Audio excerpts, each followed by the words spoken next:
So after much trial and tribulation, here we are, guys. It was like Yes. there was like a sort of grey, fuzzy area that I couldn't quite. Oh, don't start. Like a It's sort of funny, Not start. the technical joke about turning off and turning back on again made me think about, somebody being in a coma and coming back, and Mm. suddenly their brain works in an exciting new way.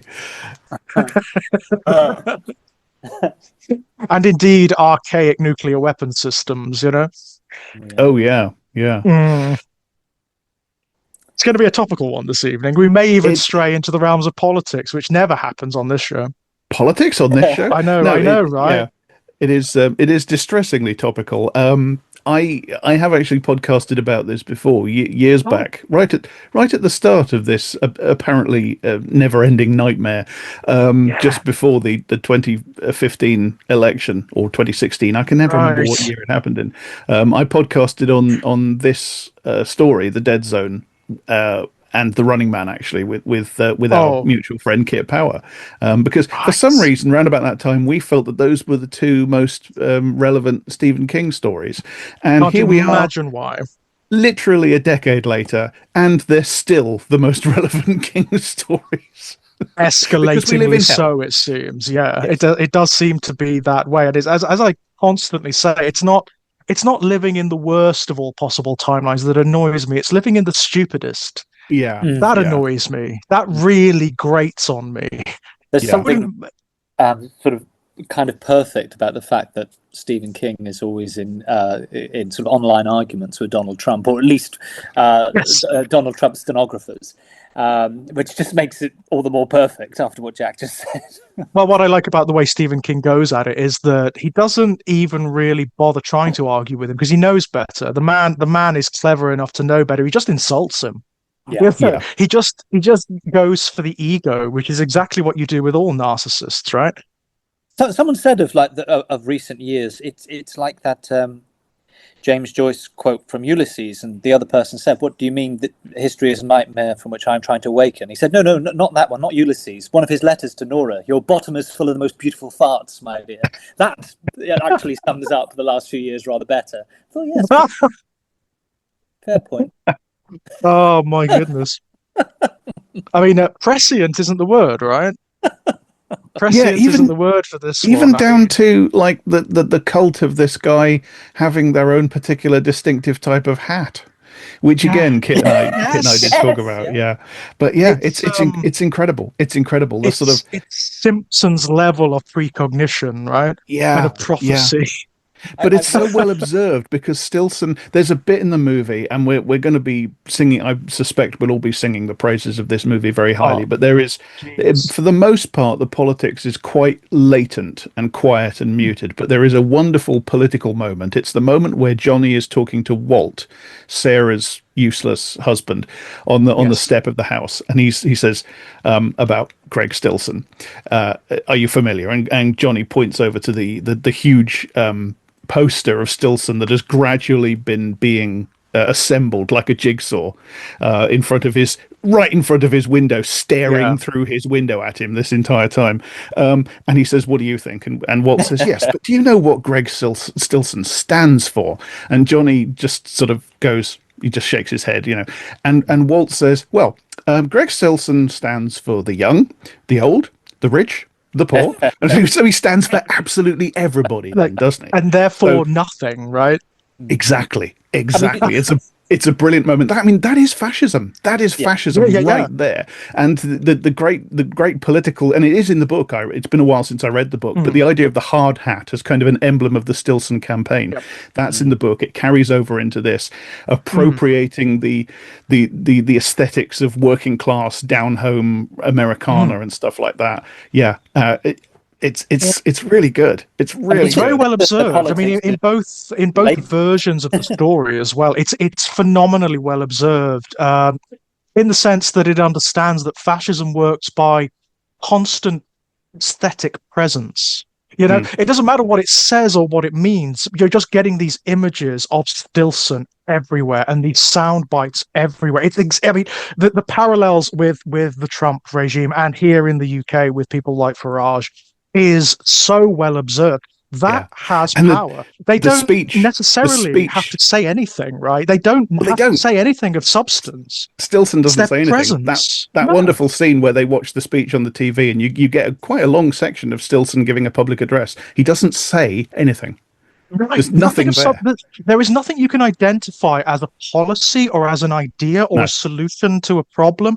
All he does is it is you could actually put Stilson's speech from this film next to recordings of Donald Trump, and you can pinpoint the techniques that they're using, the empty rhetoric, the dog whistling, the terms that don't actually mean anything, but which are designed to cite a kind of tribal emotion in people and Yeah. thereby motivate them, even though there's no destination. There's nothing for them to be motivated towards per se. It's just the energy that matters. Yeah. Except that Stilson is a lot more eloquent, and he's actually a good public Yes. speaker. This is one of the incredibly depressing things about Trump for me, which is, well, I mean, in a way, it's almost progress because it disproves the idea that this sort of thing happens because people are incredibly talented demagogues. Donald Right. Trump isn't an incredibly talented demagogue. He's an incredibly he always was. He's incredibly incoherent and boring and monotonous now. But even back in the day, he was an uninteresting public speaker, but it worked anyway. Yeah, absolutely. It's an amazing phenomenon, isn't it? It's an amazing phenomenon. And I think that's the difference between when you get fictional representations of fascism, there is this tendency for fictional fascists to be fantastic orators or very persuasive in very particular ways.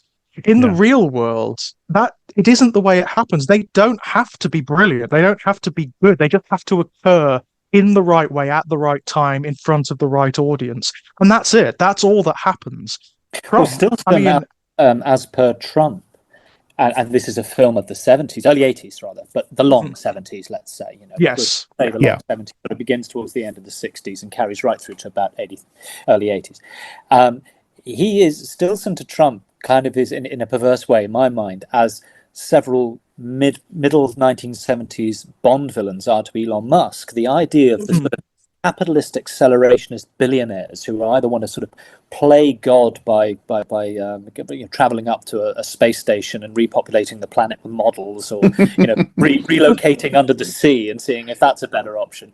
But they're always given these wonderfully eloquent speeches, and they're given these massively high IQs. And what seems depressing actually isn't. What you do is you end up in our reality. And as per Trump, Musk is he is more coherent, he is more articulate than Trump, but it's a fucking low bar. It's a very low bar, isn't it? Yeah, that's a damn low idiot. bar.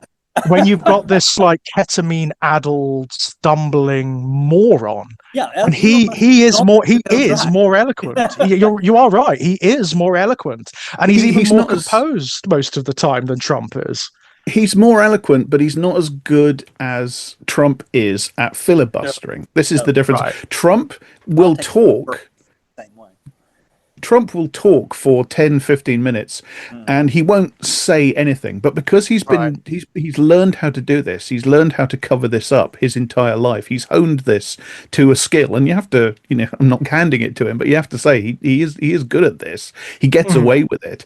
He will somehow sort of bulldoze through the fact that he's not saying anything that makes any sense. And there's this weird phenomenon with Trump where if you read the text of what he says, you can suddenly sort of see how completely garbled and incoherent and moronic it is. But when you listen to him talk, it kind of feels like a brain that's moving really fast and trying to get ideas out and trying to interact with the people. He's really, really good at faking it. Musk isn't. Musk does actually have a little bit more to say than Donald Trump, but Musk can't fake this my brain is moving too fast for my mouth to keep up thing the way Trump can. Yeah. And it's interesting for a Absolutely. film that as you say, the politics is latent. And then I sort of reached the end of it and went, so let me see now. Let me just see if I've got this right. All cops are bastards. Your president's a fucking madman. Violent political action is defendable, but fate may lend a hand. And then, if you remember the book, Greg Stilson was a Bible salesman who kills a dog. So Christy knows. Yeah. I mean, that's yeah. You know, That's a very interesting point, actually, and it is one of the areas where I feel that the film is actually superior to the book, which is the framing of Stilson. Stilson's introduced much earlier in the book, and he's given backstory. Yeah, he's given much more in the way of interiority. In a bizarre way, he's humanized more. He's almost made sympathetic, which is almost because you do. It's in that moment when he's introduced at the very beginning, almost at the very beginning of the narrative, actually, where he is this he's a Bible salesman, isn't he? He's actually selling Bibles and things. And he is, at this point, he's basically nobody. He's almost down and out. He's a traveling salesman, and that one moment just tells you everything about him. Not only is he a schmuck, but he's also a narcissist verging on psychopathy. He ends up just arbitrarily kicking a dog to death for growling at him. Yeah. And that's it. And he leaves that moment, which is a moment of execrable failure, with this sense of profound purpose, of God-given purpose. And it demonstrates how different the book is from the film thematically as well, because the book has this thing that you spoke about, Jack, where it's more about exploring these two elements, which are Johnny and Stilson, and where they are coming from and how their paths converge. Whereas the film is really interesting in the framing of Stilson. He is almost incidental. He almost doesn't occur, apart from as aesthetics, apart from as an idea that nobody can really explain. Nobody can really tell you what, even his representatives can't tell you what he is. And I think that works much better as a commentary on fascism, the emptiness of it. The film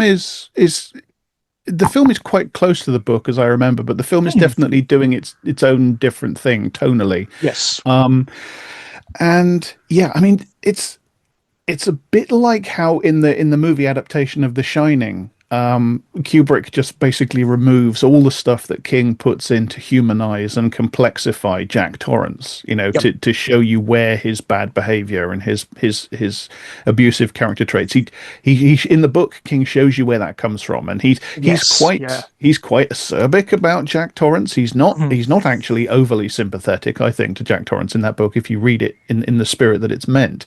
But Kubrick just takes all of that out. He just says, no, we're not doing that. What we're doing is an abusive guy as seen from the outside, and I think he gets, by doing that, he gets closer to the pertinent reality of people like that for me. And this film kind of does something similar with Stilson. It basically says, no, we're not talking about how he got to be this way. That's not something that concerns us, because this is very much a film about us, the little people, the working people. And Stilson, we just see him from outside as this looming threat, and what he feels like in the film is just this growing cancer. He's gradually introduced, and he keeps on getting bigger and closer, and as I say, that sign outside of Johnny's window gets more and more assembled, and he comes more and more into focus and stuff like this. And I think this film is very much about history having a kind of this isn't necessarily my view of things, but this is the film's view of things. What it's saying is that history has a kind of an underlying structure where it does make a kind of sense for all its randomness, for all and Johnny sees the world that way. He talks about luck constantly. He talks about bad luck, and his mother comes, when he wakes up, she comes at him with a thing about God has delivered you, and his response is, I was lucky. His response to Sarah when she says, why did this happen to us, he says, bad luck. That's his view of it. Bad luck. Yeah. So there's this view from him that it's all just random, it's just luck, it's in the cards or it's not in the cards. And the film is kind of saying, no, there is a shape. There is a shape. And I think you can trace this back to the fact that King is a Christian, and that he has wrestled throughout all his work with the problem of evil. And I think this film is kind of about providence. It's kind of about saying, this is a universe that generates these these cancers, things like Stilson, Mm. and it doesn't matter. We're the body. It's not upon us to look at things from the cancer's point of view. What we have to do is cut it out. And I think it's like Johnny is. It's like what happens to him, it creates him as an antibody to Stilson. This Yes, thing, yeah, this cancerous growth within history, within the world, that is going to kill the organism. And Johnny, because of the essential joined upness of everything and the essential goodness of Providence, this is the view of the film, I think. He's yeah, he's a kind of an antibody that is generated by the system to counter Stilson. And all the way through the film, it's like the world is trying to bring them together. People keep on mentioning Stilson to Johnny, and Johnny hasn't heard of him. And they literally right. start building this gigantic sign of Stilson outside his window, with Stilson's face staring at him from outside. And of course, Johnny is going through his character arc of trying to hide from the world and everything, and he's refusing to Right. see. He's refusing to look. The universe tries to bring them together via Roger Stewart. Roger Mhm, Stewart mhm. brings Johnny into his son's Chris's life. Roger Stewart is connected to Stilson, and the universe has nearly arranged it, and it doesn't work because of that campaign button. They're about Yeah. to shake hands, and Stilson has a campaign button in his hand, and it's a physical barrier that stops them actually touching. And then And an the universe, ideological one, right? Because and it also that, yeah, represents, yeah, it represents yeah. the fascism of Stilson, the aesthetics, the emptiness, I mean, that's a dead zone too, right? That's But a it has dead to zone keep too. trying. And the thing that makes Yeah, it work ultimately is Sarah. Sarah is what right, pulls Johnny out of his hiding place, his self-imposed isolation, outside into the rally, because he sees right. her at the rally. And it's because he's chasing her that he bumps into Stilson again and has the vision that he needs to have in order to know what it is the universe needs him to do.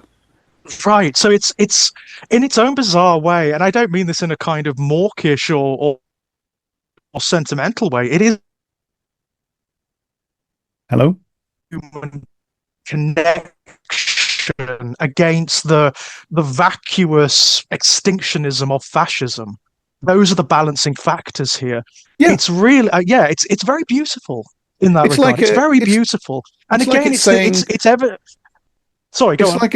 like it's positing a universe of meaning and content and purpose, as opposed to a universe of pure randomness and chaos, Yeah. and associating that randomness and chaos with the psychopathy and the destructiveness and the Mm. narcissism of Stilson. It's like, The it is, ideology of the self, yeah, the yeah, individual, the isolated atom that can do fuck all, right, apart from blow everyone up. it is But very then you've truly got a Johnny. metaphysical movie, because Oh, it's totally. linking Hmm. Stilson as fascism and as the sort of the death drive in politics that will lead Yeah. somebody to press that button, to that kind of idea of a meaningless universe, a universe that doesn't have Right. any content in it. And of course, Johnny is all about. He's all about literature. He's all about words. He's Yeah. a teacher. He's Well, all he's all about about content and meaning. he's about connection. He's about connection to humanity all the way through, and on every level. There is this thing that he does, that like the psychic thing that he does, the precognition that he does. It's not dissimilar to what Will Graham does in the Hannibal series, which we Yeah, discussed quite a lot. It is this act of ultra empathy, right? And it is something that the film really it hammers us with, because he can't. It's so draining on him. His connection to other human beings, to life itself, is actually killing him, Mm. drains him so much, not just on an emotional level, but on a physical level as well. There's that great moment. I mean, his connection to every character is deep and meaningful and beautiful when it doesn't have to be. So his doctor, Sam, his relationship to his doctor, Sam, is absolutely wonderful.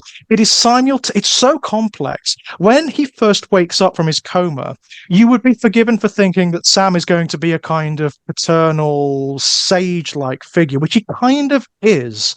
But the film does this wonderful thing where it turns it on its head, and Sam also becomes child to Johnny. The paternal relationship it exists, but it's also inverted. It's much more complex than that. When Johnny touches him for the first time, and he gets his first psychic flash of who Sam is and where Sam comes from, and he realizes that Sam is a World War II refugee. He's a child. He was a child during World War II. He was a Jewish migrant from the concentration camps, from mm. from Nazi Germany. Which, of course, explicitly links this up with the movie's theme about fascism. Absolutely, It's being very absolutely. explicit. Yeah. It's being very explicit there, but he refers to Sam as the child. The boy. Sam is yeah. this notion of the lost boy, of lost boys. This It's all- comes through. yeah. It's Yeah. there. It's there Even again and even again in the and again. names, you have Still's son, Mm. and you have his sidekick is called Sonny. For God's Oh, sake. really? No. Oh, I did not get. Oh, for God's sake. Yeah. Right. Yeah. And in that regard, I mean, the film doesn't humanize Stilson as much as the book does. But what it does do, just through that alone, through the name, it demonstrates that this guy, for all of the awful, destructive potential that he embodies, he is a lost child, just like all of them. He's a lost boy. Yeah, it's interesting you said about the universe it creates as being one rooted in structure, and you've got this big idea of history as well. Because the thing I kept thinking all the way through, I thought, well, this is as Shakespearean as King gets. But one of the highlights I thought of the Dead Zone was how it sort of takes one of those firmly held mistakes in how we approach that kind of stuff, that it's about characters, in Johnny's case, characters overcoming a tragic flaw, all that GCSE crap we had to do. But Johnny, I just kept thinking, Johnny in his way, like Macbeth or Richard III or Hamlet, is depicted as someone embedded in history, someone who's embedded in structure. And yet, as you were saying, Jack, about this idea of luck, and I was thinking about it in terms of chance, probability, probably going down the Rosencrantz and Guildenstern line a bit, but someone on whom historical, social, economic, and political forces are enacting, like everyone, of course. And he has converged with this point in history. He has foreknowledge, not delivered by weird sisters on a heath or by the ghost of his murdered father, but because of the Dead Zone, the curious faculty that has been activated in his brain. But the more the film runs, the more you dig into the text, there's this realization, of course, that there is no supernatural means by which he can act on it, which I think is really what I came away with as being one of the most inspired parts of the plot, especially this being a Stephen King novel. And especially in that, if you like, that subset of novels he did, which obviously includes things like Carrie and Firestarter. So my take, the sort of first takeaway I had, apart from obviously the political angle, because that is my wont to do that, is we have this sort of Shakespearean dimension. So just as Macduff is not actually born of a woman, and can still dispatch Macbeth, or that Hamlet must reveal Claudius without any supernatural advantage from his father, other than the initial information that, yeah, your uncle killed me. Johnny has this prophecy, and then the only way he can act is in the way that anyone else might have to. You either go up against the evil or the fascism with what you've got, no advantage, no superpowers, or you back off. And now then it struck me, this can be read as, oh, he has to overcome his preference to hide from his power, which is tragic flaw, responsibility. But that's not what the film is doing. That's just a moment of delay to help the narrative unfold and take him on the journey.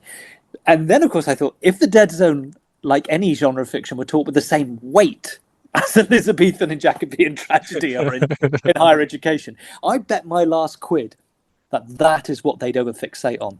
Johnny's delay, his fear of using his power. But really, the takeaway from the film is this is about that old adage, freedom in circumstances that not of our choosing. It is about history being huge, complex, structured, partly hidden from us. I mean, in terms of the text, again, rather like Jack, it's not necessarily my view of how history works, but hard to change. And this is a film and a book about how Johnny Smith, for Christ's sake, brilliant. Johnny Smith, right, the ultimate everyman. Yeah, John perfect, Q. right? Nobody, John Q. Everyman. Almost a And cipher. how he tries to change the narrative against massive odds, and all he has is the advantage of prophecy. It is not like Charlie McGee. It is not like Carrie White. That power is, it's just a little tip-off. That's all he gets. The rest of the time, he has to be a human with human frailties. Just put And into that's the power, isn't it? That's the power that Johnny that's the ultimately potency has. of this particular novel. That's not to do down Carrie or Firestarter, which I have fond of both. But Yeah. I think this is a real step in a way, a more literary direction for King. Yeah, I mean the power that Johnny exercises is far more human in that regard. It's far more fundamentally human. It's ultimately choice.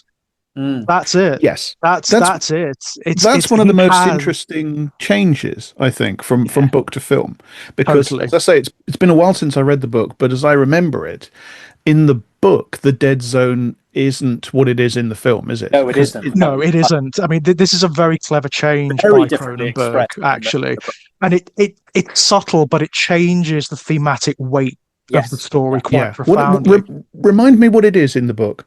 In the book, the dead zone is just the part of Johnny's brain that's been affected by the accident, Literally and from dead. which the signals come from. It's where the visions come from. Whereas in the film, what it actually is, it's the part of the precognitive visions that he cannot see, and it's It's the free will. space where exactly it's the space where choice is possible, It where the future requires other isn't parts written of yet. the act because that bit is not available to him. That's the Right. interesting thing. That's where I think we get really into that free will determinism thing that Jack was alluding to earlier. Mhm.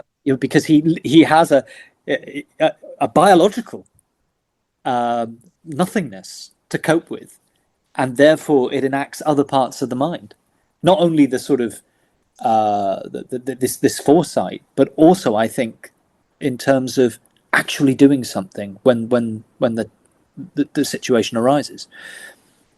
Yeah, and it's He's an got to break interesting. the he's got to break the cycle. He's got to break the deadlock rather. Right, and again, it's metaphorically reflected all the way through the film, isn't it? I mean, the line that everybody quotes is "the ice is going to break." Yeah, in Walken's very particular style. And yeah, it echoes the mirrors, the black ice that we see all the way through. What did you point out, Jack? There's a painting or something, isn't there, Yes. in Chris's room? This film is very, very deceptively simple because it seems it's filmed in a style that is very dated now, which is very of its time, but which I absolutely love. It's filmed in a style, it's mostly locked off cameras, static shots, long shots, and you get. You get your fair share of middle shots and close shots as well, but there's lots of long shots. There's barely any establishing shots that are just establishing shots. There's one I can think of. It says the camera is moving up to the sign on the VSAC clinic. Pretty Right. much everything else that looks like it might be an establishing shot is that something's happening in it. Bannerman and his deputy are arriving in the car or something like that. Hmm. So there's barely a moment wasted. It's very economical. You don't get anything set up in advance that you don't absolutely need. When it sets things up in advance, it's making some sort of thematic point, like the fact that Stilson is set up in dialogue. So you get Right. that idea of him slowly assembling or creeping into the story. You don't get a prologue about Stilson. You don't get a prologue about the Castle Rock killer. You don't get anything that you don't need. It's incredibly economical.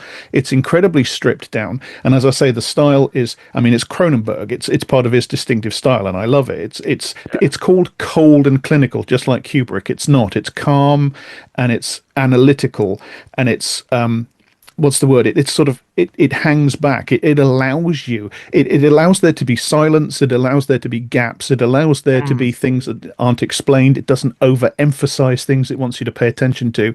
It just lets you see. It's like it's deceptive, of course, but it positions itself as a window into a real world. And It reminds then me awfully of the you Changeling. get that feeling about it. But when you actually look through the window into it, what you see is an incredibly visually detailed film. That in the Smith house there is kitschy religious knickknackery all over the place, and part of what's being told, and and the lovely performance from the actor and the character and everything as Herb, Johnny's father. We're Yes, looking at wonderful. a home that has been completely dominated by an incredibly religious woman. Herb Yes. and their son, they have basically lived in her world. That Yeah. house is her world, right, and stuff like this. And one of the things that you see, in the first vision, the little girl Amy, she has a goldfish bowl, which in an incredibly disturbing, macabre. I remember I saw this when I was very young, and I found this incredibly disturbing. It's so hot in there because of the fire. The goldfish bowl is overheating. The water is boiling, and it eventually breaks with the heat. Now, later on in the film, when Johnny goes into Chris's bedroom, there is a painting on the wall which looks like a child's bedroom seen from inside a goldfish bowl. Right. And there's another thing that I noticed because I rewatched this yesterday. There's another thing in that. There's an Indian headdress, a Native American headdress in that room, which of course recalls Frank Dodd's bedroom, which is an absolute horror show of sort of frozen 50s childhood cowboys and Indians stuff. Right, yes. There's these mirrors and echoes. Johnny gets Roger Stewart's attention during that scene where he's trying to get him to call off the hockey match by shouting, yes, but also by smashing a glass bowl on a table. Yes. Now, you're not going to tell me this is accidental any more than the picture of Jesus on the wall in Johnny's bedroom at the Vizak clinic is accidental. Film? No, it is not. In a Cronenberg film, no, it damn well isn't. That is incredible, isn't it? I mean, the parallels that it's drawing between the male characters who are operating in these very restrictive, very ostensibly quite oppressive family atmospheres where one or both parents are quite impositional. It's almost like there but for the grace of God, or there but for absolutely, yeah, the influence, right? What saves Chris from becoming like gods is Johnny. Yes, it's his influence. And something before Johnny can save Chris from going that way, something saved Johnny, and it's not entirely clear what it is, because Johnny grows up in a household that is a kind of a not a dark mirror, a light mirror of the Dodd household. In the scene where Johnny goes to the Dodd household and he talks to Dodd's mother, she calls it. She's coming out with religious rhetoric. She says, "You're a devil sent from hell." Right. There's no father. There is a father in the Smith household. But he's, as we say, he's a very passive man. He's even under Johnny. By his own admission, right? There's a wonderful sequence. I mean, really, again, like all of the interactions with Johnny and other characters, this warm, non-judgmental discussion between them, where his father says to him, "I was never much good at this. I can't do this. I'm inadequate." You know, he kind of says, "I'm sorry for being inadequate for you." But there's a sort of there is a messianic quality in all of this, isn't there? I mean, this is all about messiahs. There's either the killer who thinks he's a messiah with the relationship with his mother, who you knew all along. There's Johnny's parents. I mean, Johnny's father is basically Joseph. He's almost not there. But the difference between Johnny and Stilson and the young cop and the Stewart boy is that they're all in a stage of messianic becoming, and his is rejection of it. Two are chasing it.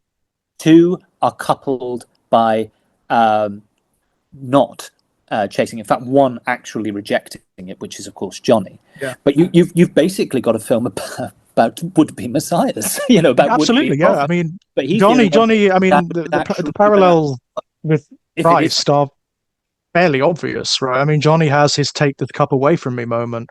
Even down to the slightly incongruous voice that Walken has. I mean, we joked in the back channel, where does this guy that grew up in rural Maine come by this New York accent that Walken's got throughout the film? Well, it's not in the text, but you could read Johnny as being adopted. And Cronenberg really picks out something there, which again the novel doesn't provide us with, and I think it's an extraordinary piece of casting, not only because Walken was like sort of interesting news at that point because of things like The Hunter and whatever, but also I think another director would have cast Sheen in that role and Walken as Stilson. I know Stephen King wanted Bill Murray as Johnny Smith. Really? Wow. Yeah.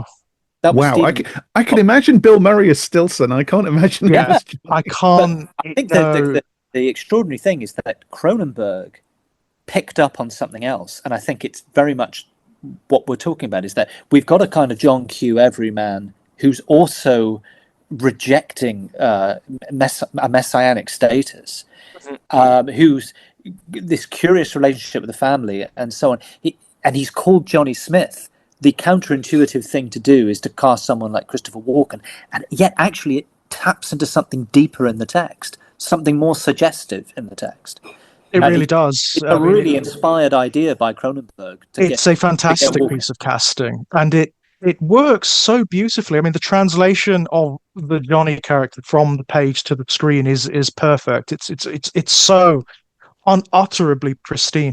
There is something about Johnny in both the book and the film where he is presented as this very good guy, very decent, very warm, very compassionate and loving, but not in an over-the-top or aggressive or oversold way. He's just decent. There is it would be very easy to play that as a goody two-shoes, wouldn't it? If this was made... I know we talk about this all the bloody time, and it makes us sound like old men, but if this were remade... Come on. Yeah, we are, yeah. We're definitely getting there. Yeah, we're getting there. I'm patching you up, guys. You know, I'm nearly there. If it were made today, then everything would be much more extreme, wouldn't it? Everything would be much more extreme. So Johnny would be like the Jesus parallels would be dialed up to the nth degree. That'd be Jared fucking Leto, wouldn't it? Come on, absolutely. Oh, for fuck's sake, yeah. I mean, it's like, for example, his relationship with Sarah and her new husband. Now, the new husband is kind of a nothing. He's kind of ineffectual. But what the film doesn't do is demonize him. Yeah. It doesn't make him into a monster, as would be the temptation, I imagine. You know, it would be to make him like a source of quote unquote tension or something. And he just isn't. That's not the nature of their relationship. Even though they do have this, I mean, and we spoke about this bizarrely in Don't Look Now. You know, this notion of there being reconciliation where something was meant to happen but didn't for whatever reason. And you get that in this film too. There is the wonderful reconciliation between Sarah and Johnny, which is without drama. It's without forced tension. It is forgiving and it is graceful and it's really wonderful and beautiful. It's so tender and grown up, isn't it? It's so adult. So adult. And the film doesn't linger on it. It doesn't make a muchness of it. It doesn't have a sequence where Johnny seeks out the ex-husband and punches it, like the new husband and punches him or whatever, which is what you would get in any remake. I guarantee you there would be a confrontation. Up the conflict, absolutely up the conflict. Yeah, it doesn't do that. Instead, it feeds into the themes of the film. This notion that, like you were saying, Jack, there is a pattern. There are forces at work here, but then they're not necessarily like conscious forces. They use the term God in the way that King uses it, which is as a kind of metaphor or a euphemism for wider forces. Johnny is also, you know, character integrity is a thing. Sometimes when you're writing a script or a story, you know, a character could do a thing and it would create a dramatic scene, but it's out of character. So if you have them do it, it ruins the drama, because drama is ultimately character. Johnny Smith is not the sort of person who would do that. He is absolutely. I agree with what Elliot was saying about this being a literary turn for King. Johnny is a very passive character, but not in a negative way necessarily, and in that he harks back to quite a few of the protagonists of 19th century fiction. There's a lot of that in 19th century fiction, from Dr. Jekyll to Arthur Clenham. You know, it's a thing. So I mean, it's not negative. It's just part of who he is. It is, he is acted upon to an extent. He is absolutely like an agent, or like the balancing factor in this system. And he does strain against it a couple of times. And that's part of his character arc, isn't it? The man who is essentially passive and peaceful has to become active and aggressive, because he is required to do that. And of course, if you want to look at this film as being about fate or providence, and I think that's partly is what it's getting at. Definitely. Part of why it needs to be him, despite the fact that he is essentially a passive and peaceful man, is that he is a man of moral. It sounds kind of corny to talk about, but he's a man of moral responsibility. That's what the last part of the film hinges upon. Yeah, it's what he does. The decision that he makes at the very end of the film is the ultimate moral decision. It is the ultimate moral decision. It's mythological, you know. It's based in so many of our messianic mythologies. The notion of the person who sacrifices themselves and their life for the greater good, for everyone, for the better of humanity. And it's again, it's the way the film frames it is gorgeous. Where you get that letter that he writes to Sarah, and he's reading it over. It's a narration as he's going to the site to as he's shoot doing it, Stilson. yeah. I was in bits. But I'll be I like honest, how I was in absolute bits. The way it's so beautiful. I love that letter. One of the things I love about it is that it's not actually particularly impressive as a piece of writing. Oh, It would be incredibly tempting to have that letter, be more eloquent yeah, than they actually. But he's not a writer; he's a teacher. No. Again, it's Yeah. in character. He is a man who can write and write beautifully and clearly. But there's nothing in that letter it's not the letter of a poet. It's the Nope. poet of a teacher. yeah. It's the letter of a teacher. There In is a the- strange simplicity to Johnny for all of the little complexities and ambiguities that go on under the surface. There is a wonderful moral rectitude and certainty to Johnny. He's decent, and it's decent. This is why you get the framing, the contrast between him and his mother, right? His mother is moral. She's dogmatic. Her She's morality. moralistic. Exactly that. Whereas Johnny is decent. Johnny has ethics rather than morality. And that I think he gets that from Herb, and that's the thing, isn't it? You can read it in a reactionary way if you like, but there is a kind of a families need fathers thing going on in this film because, as we say, in the Dodd household, there's no father. Right. I think the name is enough to imply the failure of maturation in Greg Stilson. You get it again with Stuart. The wonderful way in which Stuart describes his son as the problem, but Right. Stuart is actually the one who's intensely immature, Yeah. and the son is the one who's not. He's the one who is maturing, but he does need that relationship, that You're right. that positive male accepting role model figure to come in, and that's Johnny, of course. And the thing that Stilson never got, and Dodd never got, and Chris is lucky to have gotten, is that father figure. That positive male influence, which is again the framing. Decent, and Johnny did have it, didn't he? He had Right. Herb. For all Herb's passivity, again, Absolutely. Johnny is Herb's son. You get this wonderful just momentary sequence where Chris's father is watching Johnny and Chris Oh, he's so outside jealous. through a window again. By the way, another piece Yeah, of glass, yeah. and they're in the snow, and Yeah. it's this warm, meaningful, open, physical and tender relationship. You get it. You get a sort of recapitulation of it a bit later, after Sarah comes to Johnny's door with her husband, and Johnny has a little bit of a breakdown. He has a bit of an emotional breakdown, and Chris comforts him.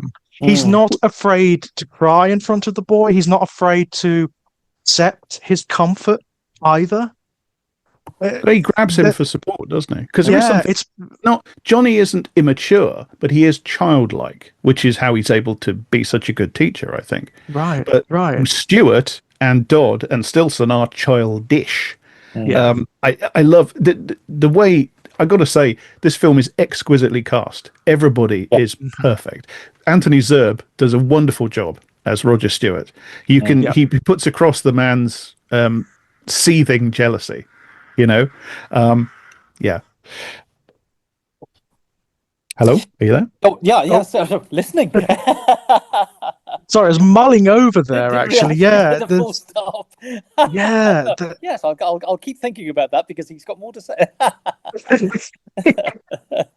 I mean, in addition, I suppose one of the things that did strike me, just slightly changing the subject a bit, that the things that have been mentioned by what George was saying earlier about not only that the moral dimension, the mythological scale the literary thing that I said. There was always this sense, and I always do this when something is an adaptation. It's always this thing about, okay, so why make this a film? Why make this a film? And I was quite struck at the end. I thought, well, we've almost gone full circle with the Dead Zone, in the sense that when we started choosing films, it was hopefully not as glib as it sounds, but there was this idea of a meta aspect to them, something that was they were aware of themselves as films, and how that fed into the horror or the uncanny of what they were. And when I was saying earlier about how, in a way, Johnny is a kind of cousin of Carrie and Charlie from Firestarter, Charlie McGee, who have these devastating powers, things that they can use to lash out at the world or alter a course of an event. But Johnny, of course, doesn't have that.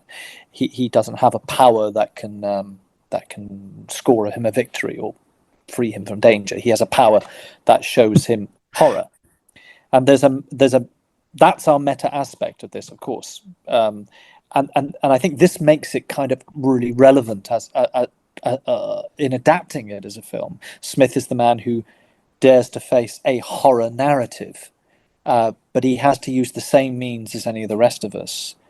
If we were tipped off that an insanely egotistical authoritarian was going to unleash Armageddon, his heroism is of course in choosing direct action, but it's all very mortal. And so you get towards the end of both the novel and the film, of course, the idea that the power becomes an irrelevance. It's no longer about that. But it did strike me, just to make the point, that we are dealing with a character who is facing a horror story through things like, as you said, George, windows, screens, pictures, through the fishbowl. So I think that's where it gains its cinematic power, is that it is a literary source. It is a novel, but Cronenberg has found the way to not simply express it in film terms, but to actually sort of wire it up as being this is a man watching a horror film. Right. There is, and he is the main character. He is both the narrator and the agent of change. How does he do it? And therefore there's a wonderful complicity there, where hence Johnny Smith, John Q Nobody or John Q Everyman. I think more so than in most films such as this, we are really positioned like, it's you. What do you do? He can be the avatar for you.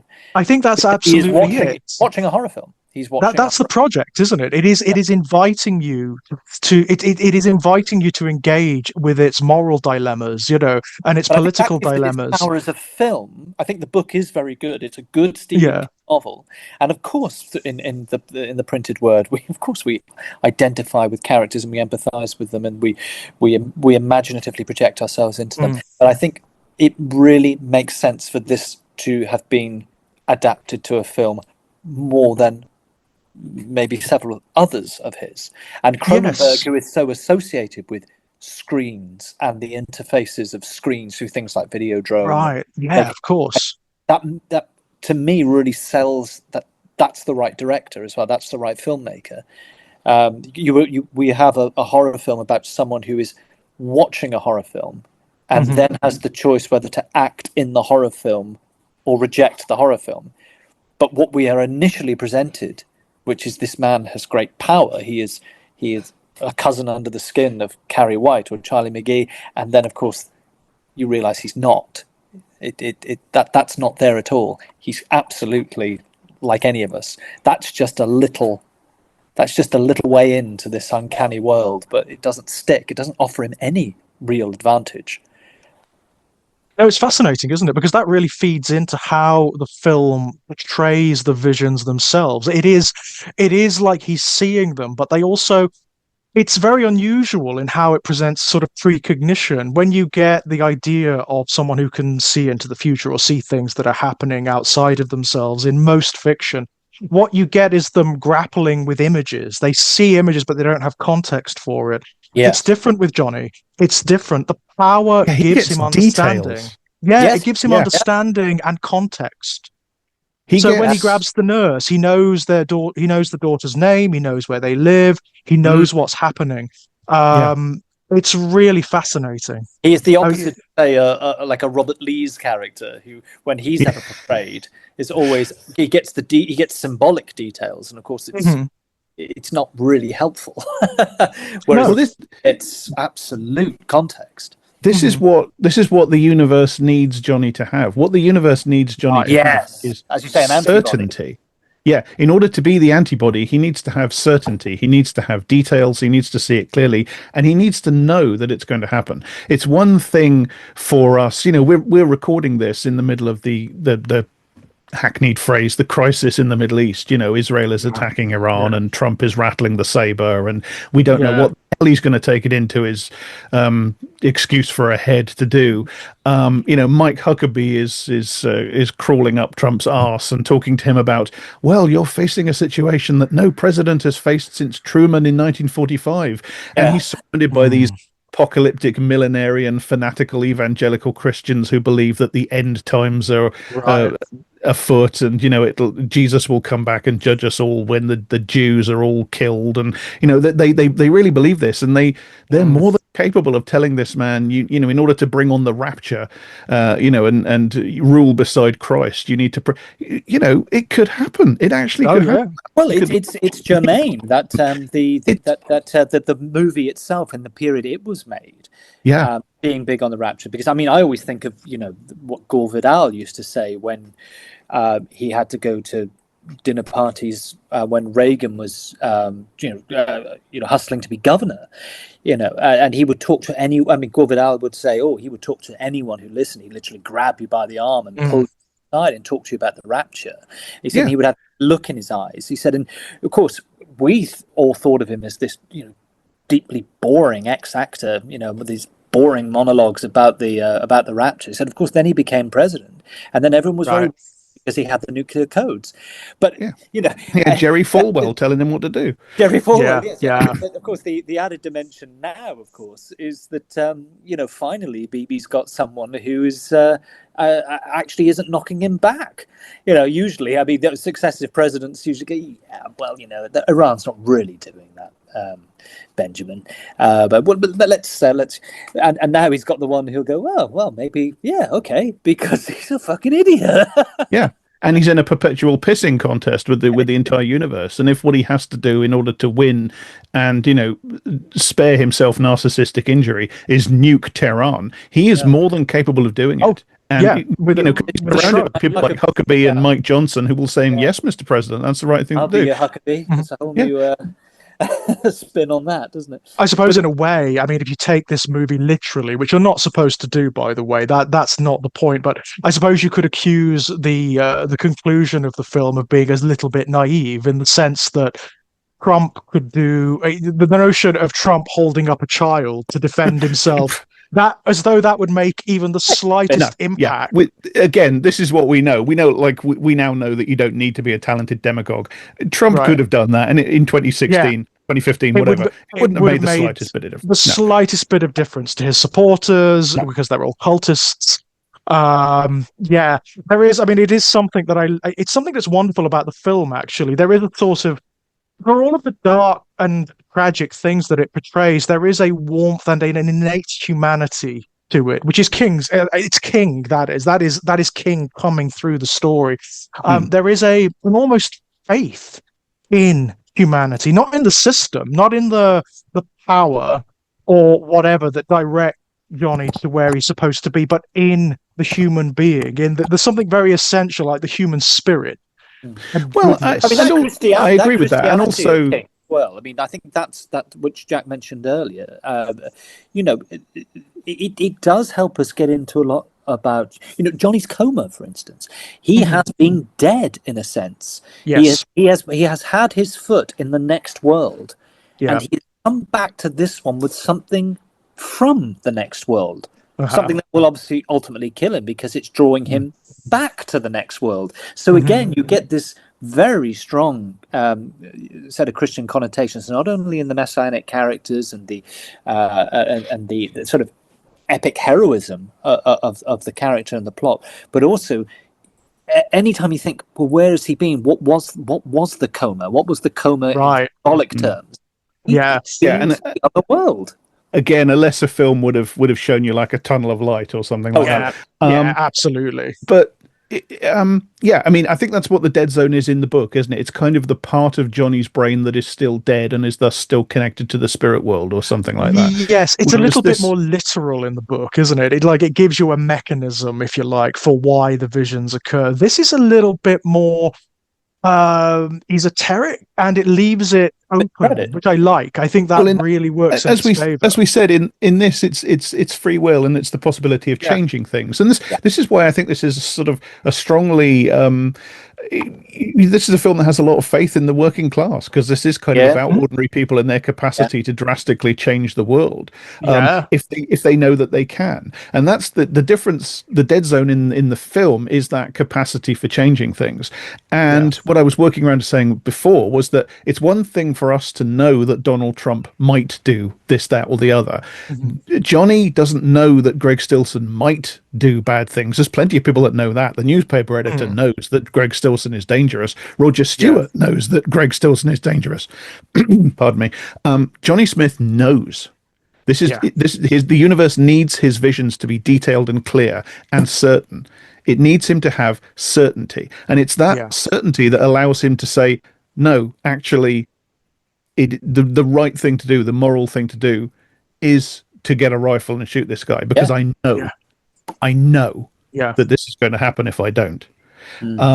The other thing I wanted to say was that I think America in 1983 wasn't quite as far gone as it is now. So I think it's quite likely that a politician using an infant as a human shield would have ended his career in 1983. Yes, I think that's quite possible. Yeah. Whereas now, no. I think now basically any politician other than Trump would probably be very damaged by it. But Trump is just this completely, he's like what Ian M. Banks called an out of context problem. You know, that thing that comes completely out of nowhere and ends civilizations because it's totally alien. That's what he feels like. He's not really, of course. He's a total product of the American system and the last few American decades. But he feels like that. He feels like this alien virus that's just come in and has total immunity. An absolute and exaggerated expression of something that's been in that air. That's, I think, why it's so curious. It's like, well, it's everything coagulated into just one shape and sound. I think it's that's one individual, peculiar, right? That's the peculiarity of it. The fact that it's manifested in this one cancerous thing, this mass. Well, Jon Stewart said in 2015, America's id is running for president, and he was right. Yeah, he's absolutely right. The curious thing, right. When you step back from the awful politics and the awful, I think that the horror is being left with the sense of, God, this person really exists, and yet they don't seem real. They seem too much of a cartoon, because obviously there is everyone in the public eye creates a certain amount of a character. There's a certain amount of an avatar, but we know that that's not so with him. It's exactly the person off the platform as on. It's exactly the same person in the private life as on. There's too much documentation to say otherwise, and of course that makes it doubly unsettling. It's like, well, this is a living cartoon. Yeah, it's the fact that it could exist at all, like right? of the sort of Avery, exaggeration. It's not. It's as though a Saturday morning 1980s cartoon villain just stepped off of the screen, and that's who he is. That's what he is. He is that level of cartoonish, ridiculous, bumptious evil, and down to every aspect. I mean, the aesthetic. I mean, I'm always constantly amazed. Does no one, particularly considering the kind of base he appeals to, ever take a step back and just go, "Wow, the aesthetic"? I mean, it's running contrary to that kind of toxic masculine, because he is sort of intensely masculine on one point. You know, he's projecting a particular kind of trad masculinity and machismo. At the same time, with the pancake makeup and the antithesis of it, right? The hair and the peroxide, and which are in the Sontagian sense, they are camp. Right. Yeah. It's Yeah. Right. such a contradiction of signifiers, and you think, but that's where the faith comes in, isn't it? Well, Faith it's also the fact that the Well, base jump that he's over a lot appealing of to big would things. just never consider that. No, and you It's wouldn't even, way, way beyond them. It is I don't even so think far beyond them. it's not even a kind of this is my guy in spite of. That's not even part of the consideration.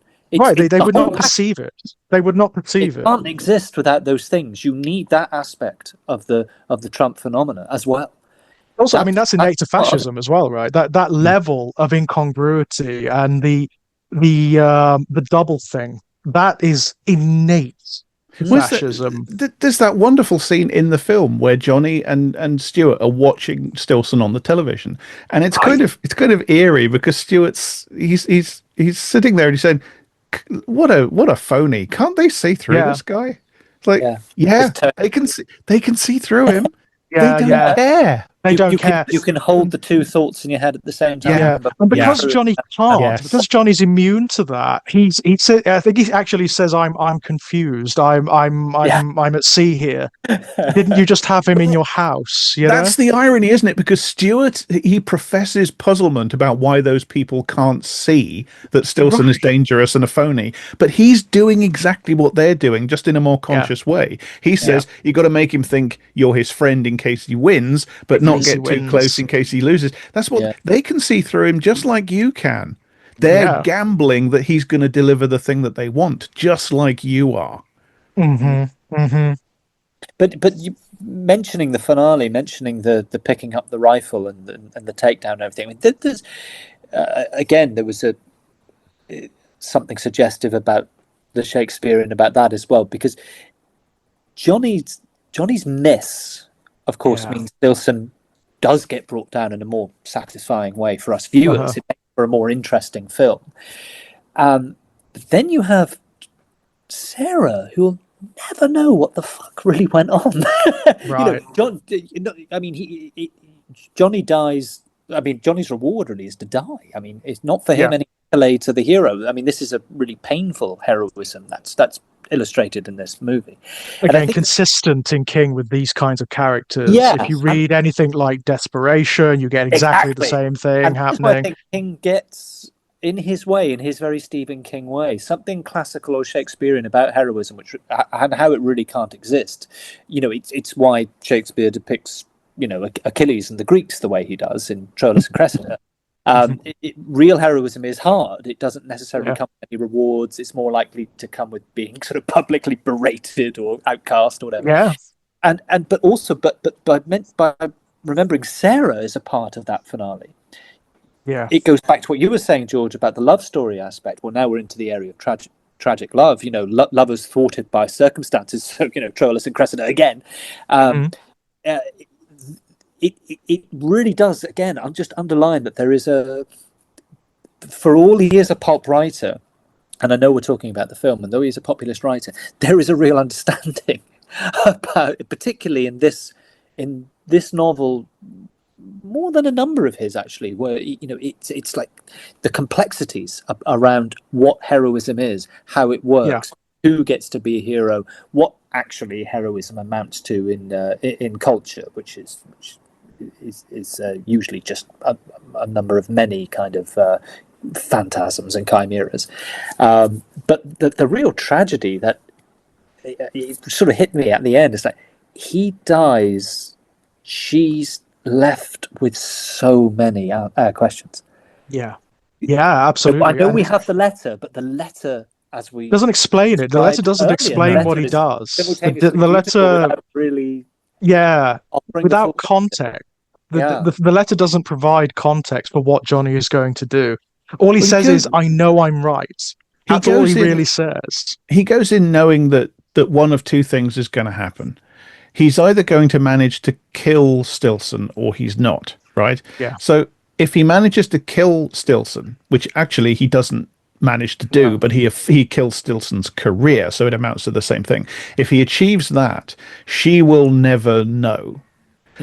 Or she will never believe. I mean, if he kills Stilson and survives, he can explain till the cows come home. But, you know, there's no way for him to know that anybody will ever believe him. Some people will. Maybe she would, but she should probably never believe it. Or if he fails to kill Stilson, then there'll be a nuclear war.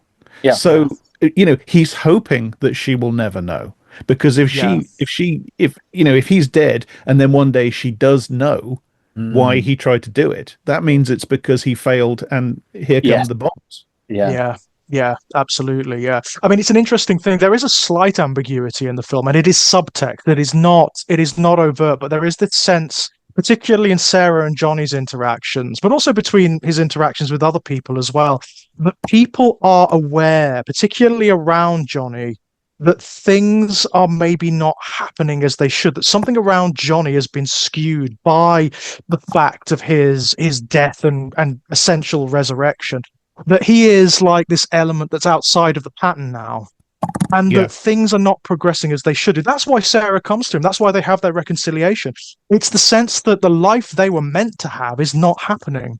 So they have to. They feel it, and they go against their. It's literally frozen as well. I mean, because we get these snowscapes. I mean, yes, snow and ice everywhere. Yeah, the heat in the first vision, which Jack said about the goldfish bowl boiling, the thermonuclear war that is a tangible possibility. All these things relating to heat and fire, the ice breaking, and that scene, that by the way, the nuke launching scene prominently features an open fire again. Yes, it does. Yeah. Open fire. Very interesting. Yeah, and there's something about, I think, reflected in. Again, as you were saying earlier, Jack, about the aesthetics of the film, how measured it is, the locked off cameras, the distances from people. It's not always in close up. You've got these it's like a frozen striation. They're in the world of potentialities. This is the potential energy, and he's the potential energy. And he's the only one who can provide a certain kind of thaw. Or the alternative is things just erupt into flame. His vision, or his initial vision, or the much more terrifying one. I think that's it. I think that's what it's symbolically getting at. After the point of Johnny's accident, it's like everything is frozen in potentia. Nothing can change until the decision is made, one way or the other. Yeah, and I think what Cronenberg maybe just inches us towards in the film is that, in addition to that, which I think it's strongly in the novel, it's an elemental expression of his psyche in other ways. I mean, again, it's like the blowing and cracking winds for Lear. It's like this is the dead zone. I mean, it's calcifying. Because I think he's got to work on it. It's got to be a human being, a human imagination, a human action has got to work on it. I want to talk a little bit about the way the visions are presented, actually, because I love the touches of surrealism, particularly in the two visions where Johnny is present in the vision. It starts with the vision where he sees the little girl in the bedroom that's on fire, and you actually see him in the bed. In the room. Yes, he's in the room. Yeah, he's actually in the room. A wonderfully eerie, surreal touch. I remember watching, as I say, I saw this far too young, and I remember at the time that really, that's like a primal moment for me in my appreciation of art. It's one of those moments where you almost feel sort of a text sticking a crowbar into the top of your head and levering it open, and he's present again in the scene where he relives. And I love how distressed he is by his feeling that he stood and watched it happen. Yeah, he relives. He's so there, isn't he? He's so physically present that he feels as though he could have intervened, as though he had a choice there. That wonderful shot of the snow-covered landscape and the cold sea and the gazebo, and you can see Dodd from behind, and you can see that the young woman walking around the gazebo, and the camera, as she walks around the gazebo and climbs up into it, the camera sort of pulls back and turns until suddenly there's Johnny standing in the corner, and all three of them are in shot in the gazebo as well. There's this there's a wonderful surreal charge to that. I love that stuff, but it's fascinating to me that he's not in all the visions. No, he's only in some of them, isn't he? He sees some of them, like externally, and then he's present in some of them. He seems to only be in the ones that are in the very recent past. Yes. Because the one the first one, as I say, is the little girl in the bedroom, and that's almost contemporaneous. Yeah. It's almost like he's seeing it as it's happening, or maybe Yeah. it's he's a couple of minutes behind, or even a couple of minutes ahead, or something. But it's very near the present. And then the vision of the murder, it's happened a few hours ago, a couple of hours ago, literally a couple of hours ago. In the vision of the Wehrmacht attack on the Russian village, he's not there because that's a long time ago. It's And a in long the time visions ago, yeah. that are further in the future, he's not there either. Mm. Now, whether this is because the further off visions are potentialities, Yes. Yes. possibly. Whereas, you know, as you say, the certainly the first vision. They're also the ones that he's not present in, interestingly, are the ones he can change. The ones where he's physically present, it's happened already, or it's happening now, you know? That's I think that's what it is. Yeah. He There's can't no dead stop zone, right? he can't stop the house going in fire. It's happened. Or it's happening. He can't stop the murder, even though he thinks he can. And the camera shows us, right? Because there's no dead zone there. Yeah. We can see from his perspective, there's no dead zone there. Everything's there. He can see everything. But there is something even about the World War II episode that he can change, because she lived. Yeah. He came out of that with knowledge of her, where she is now. That's an incredible moment as well, with Sam. I mean, the fact that he rings and cannot take it any further.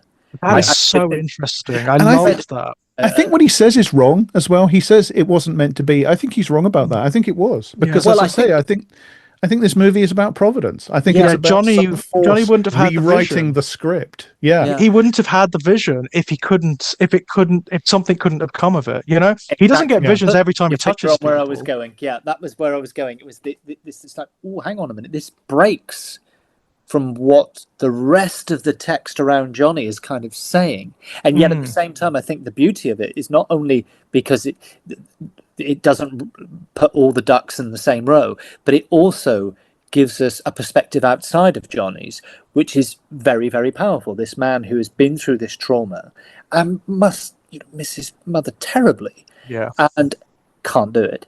And it's interesting on, I think, two levels. One, it pulls against the grain of what we know as the readers of the text are getting from the text, but at the same time, it's incredibly unexpected, but in a very, very human way, because you completely understand his point of view.